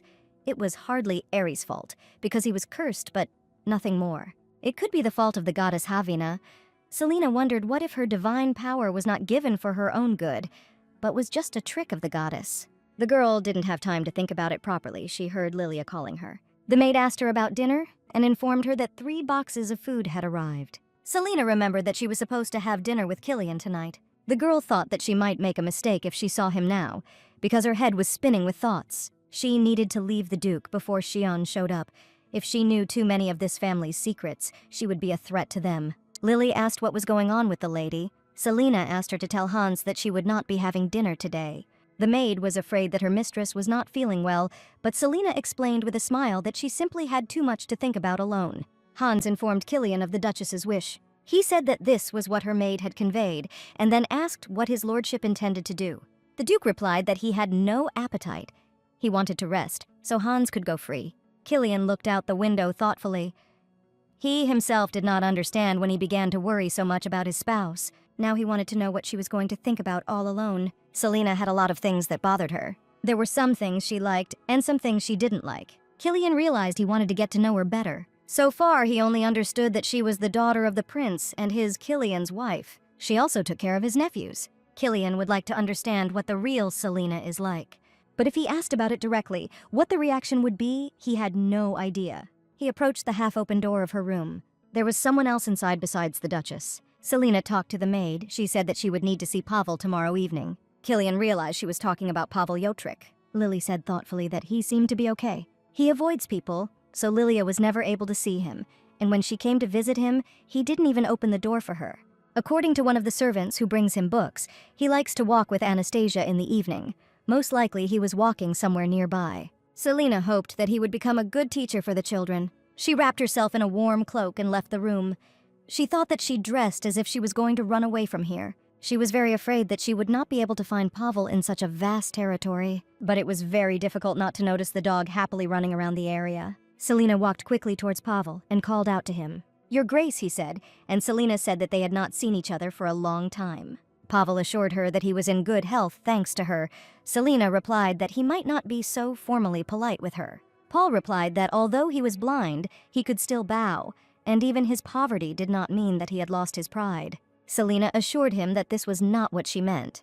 Pavel apologized. He explained that he was simply used to paying attention to all sorts of little things. Selena was surprised that he was so upset about what he had just said. This could be explained by his youth. She smiled and said that there was no need to worry so much. She wasn't joking when she said that he could communicate with her without ceremony. It really wouldn't offend her. She wanted to be close to him because he would teach the children. Pavel asked if his lordship approved of this. Selena noticed that he had gotten too close to a pile of branches on the ground. "Be careful," she said and took a step towards him. Paul's cane fell to the ground. Selena apologized. She just thought he might trip over those branches. Her words caused a strange reaction in the young man. He blushed and Selena offered to hand him his cane. Pavel stopped her and bent down to pick up the cane himself. Selena also sat down next to him and asked him to calm down. She was the first to find the cane and handed it to him. They suddenly found themselves too close to each other. The girl heard a familiar voice calling her. She looked up to see Killian and asked what he was doing here at this hour. The Duke looked at her thoughtfully. Pavel Jotrica asked if this was Killian, Duke Seyfried. Selena apologized. She offered to help him get up. As she extended the cane, her hands with the Duke almost met on its surface. Killian took the cane from Selena himself. Then the Duke himself gave the cane to Paul, and the young man thanked him. Selena introduced Pavel to the Duke with a smile and said that she had just wanted to introduce them. Killian replied that he did not know how he should address the sage, even if he was a former one. Paul said that the Duke could simply call him by his first name. Killian heard that Pavel complained to the Duchess about wanting to visit the snowy plains. Pavel bowed his head silently. Selena tried to understand why the Duke began the conversation with a provocation to the future tutor of children. "Your Grace," said Pavel Jotrica. He knelt before the Duke. He asked permission to visit the snowy plains. Those plains are teeming with monsters because of the ruined temple, and to open the northern gates would have to risk the lives of many people. Killian asked if Pavel Jotric really thought he would open these gates for a man who had betrayed his comrades and his country. Pavel didn't answer this right away. He just bowed lower. "There is one man there," he said with difficulty after some time. "This man turned into a monster because of Paul. The Duke and Duchess were shocked to hear this." Pavel exclaimed that he had to fix this. It was the only reason he still hadn't lost the will to live despite all the insults and humiliations over the past 10 years. Killian noticed that Pavel spoke as if the accusations against him were unfair, and the young man replied that he understood the mistrust towards him. He said he had no evidence to identify the real culprit, but the accusations against him were indeed unfair. He asked to believe him. Killian took a step forward, shielding Selena. He said that Pavel never answered why exactly he wanted to go to the Forbidden Lands. Pavel explained that only there could he find the key to the mystery. Killian noted that it sounded like Pavel was just hoping that this was where he would find the answers to all his questions. Pavel Jotrica looked away as if this suspicion were true. He was still kneeling, and the Duke was looming over him, continuing to demand answers. Pavel said that he was ready to devote his whole life to serving his lordship, but he needed consent. He was ready to do anything. "No," Killian replied, turning away from the petitioner. He had no intention of putting his knights in such danger. Selena rushed to Pavel, wanting to console him. She said that she didn't think that everything would go exactly like this. Pavel said that before the false accusation he was engaged in searching for a cure for all diseases, and there was a person unknown to him who provided rare herbs. Pavel accepted his kindness and immersed himself in his research. He was too naive. This man wanted to use Jothric's research to turn people into monsters. They say that ignorance is a sin. Paul considered that he himself was to blame for not seeing the evil intent, so that Selena did not need to regret it. He said it was getting colder and Selena should go back inside, but he was fine and she didn't have to worry about him. Selena was shocked by this story, because she herself also believed that everything would be fine with the children as long as Selena possessed the power of the goddess. But now, when it was difficult for her to trust Havina, she could only clutch at straws. But Killian, Selena would like to know what he was thinking. She returned to the house, decisively throwing open the doors to her room. Killian stood there, still wearing his warm cloak. Selena asked what he was doing here. The Duke said he wanted to talk to her before going to bed. Selena immediately asked Pavel to give her consent. She thought that he would be able to find treatment for the children if the Seyfried house would help him. Selena, Killian said. He asked if she thought he should continue listening to his wife defend her secret lover. The girl didn't expect to hear this at all. Killian said he knew they would meet Pavel in the garden because he overheard a conversation with the maid. Selena realized it happened the moment she declined his invitation to dinner. Killian said he had no idea, but it seemed to make him jealous. Selena was surprised that he could be jealous of her. Killian said that while he had managed to manage the duchy, he had no idea how to treat his wife well, and he asked her to understand that he was not particularly good at it. The Duke wished her sweet dreams and finally left. Selena thought about his words. How could Killian be jealous, since in the original story he stayed with Cheyenne? Irene asked Selena what she was thinking about, and Selena, seeing the girl's notebook, asked what she had drawn. On the piece of paper was a picture of Anna, very similar, she could be easily recognized. Selena also noticed that the girl got dirty while drawing, and now looked like a chimney sweep. Then the girl wanted to know what Ari was doing there. The boy looked at the book very attentively. He had noticeably matured in the last few days. The last time the kids flew, Selena felt like Ari's wings were much bigger than Irene's. She asked both children to come to her and said that their teacher would come here soon. Irene and Ari rushed to hug her. They believed that she herself could teach them. They wanted it to be her. Selena laughed and promised that the teacher would teach them more interesting things than she could. She could only teach children if she knew more about this world. Anna reported that Baroness Maria Gilrod had arrived, and Selena asked to be shown to the guest room. Soon they were meeting a strictly and elegantly dressed woman who said that this meeting was an honor for her. Selena greeted the guest. Madame Gilrod was the former director of the academy and had a lot of experience. She seemed more stern to Selena than she expected. The Baroness said that it seemed that Selena did not know that Lord Shion, her younger brother, was also her apprentice. Selena said that the children had recently recovered. Maria Gilrod replied that she was aware of the situation.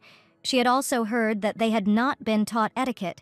She understood that the Duchess must have been very concerned about this. Selena admitted that when it came to adapting to social norms, there were various difficulties. The children were still so young. Mrs. Gilrod said that the children were already falling behind, and she was concerned that this was not being taken seriously enough, since children were being taught as soon as they took their first step. Selena smiled and said that she would now introduce them to the Baroness. Madame Gilrod replied that it was all right. She did not want to be disturbed during the lesson. She asked her to understand. Selena tried to object, but the Baroness assured her that she would not regret it. Maria Gilrod asked to trust everything to her. Selena thought she recognized the typical passionate teacher in this woman.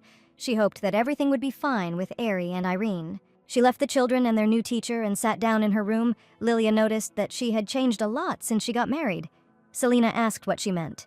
The maid said that when Lord Shion went to the academy, the mistress was not so worried, but Lilia understood her now, because they both remembered the state in which the master returned home at the end of the first semester.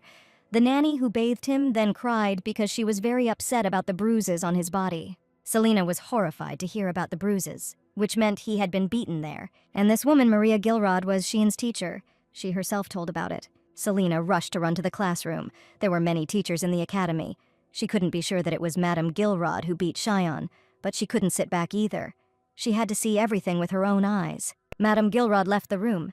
It was too early for the lesson to end. It was still an hour away. The Baroness declared that she was resigning. She believed that the Duchess did not dare to look for a tutor when she had not even curbed the magical power of the children, because it would definitely kill someone. Selena didn't know what to say in response, but she noticed that Madame Gilrod had something in her hand. The Baroness put her hand behind her back. Selena extended her hand and demanded that this thing not be hidden, but shown to her. She forcibly took the pointer, which was broken in half, from the Baroness. The look on Maria Gilrod's face left no doubt that Selena's suspicions were true. Selena looked the teacher in the eye with fury and asked if she was trying to beat the children with it.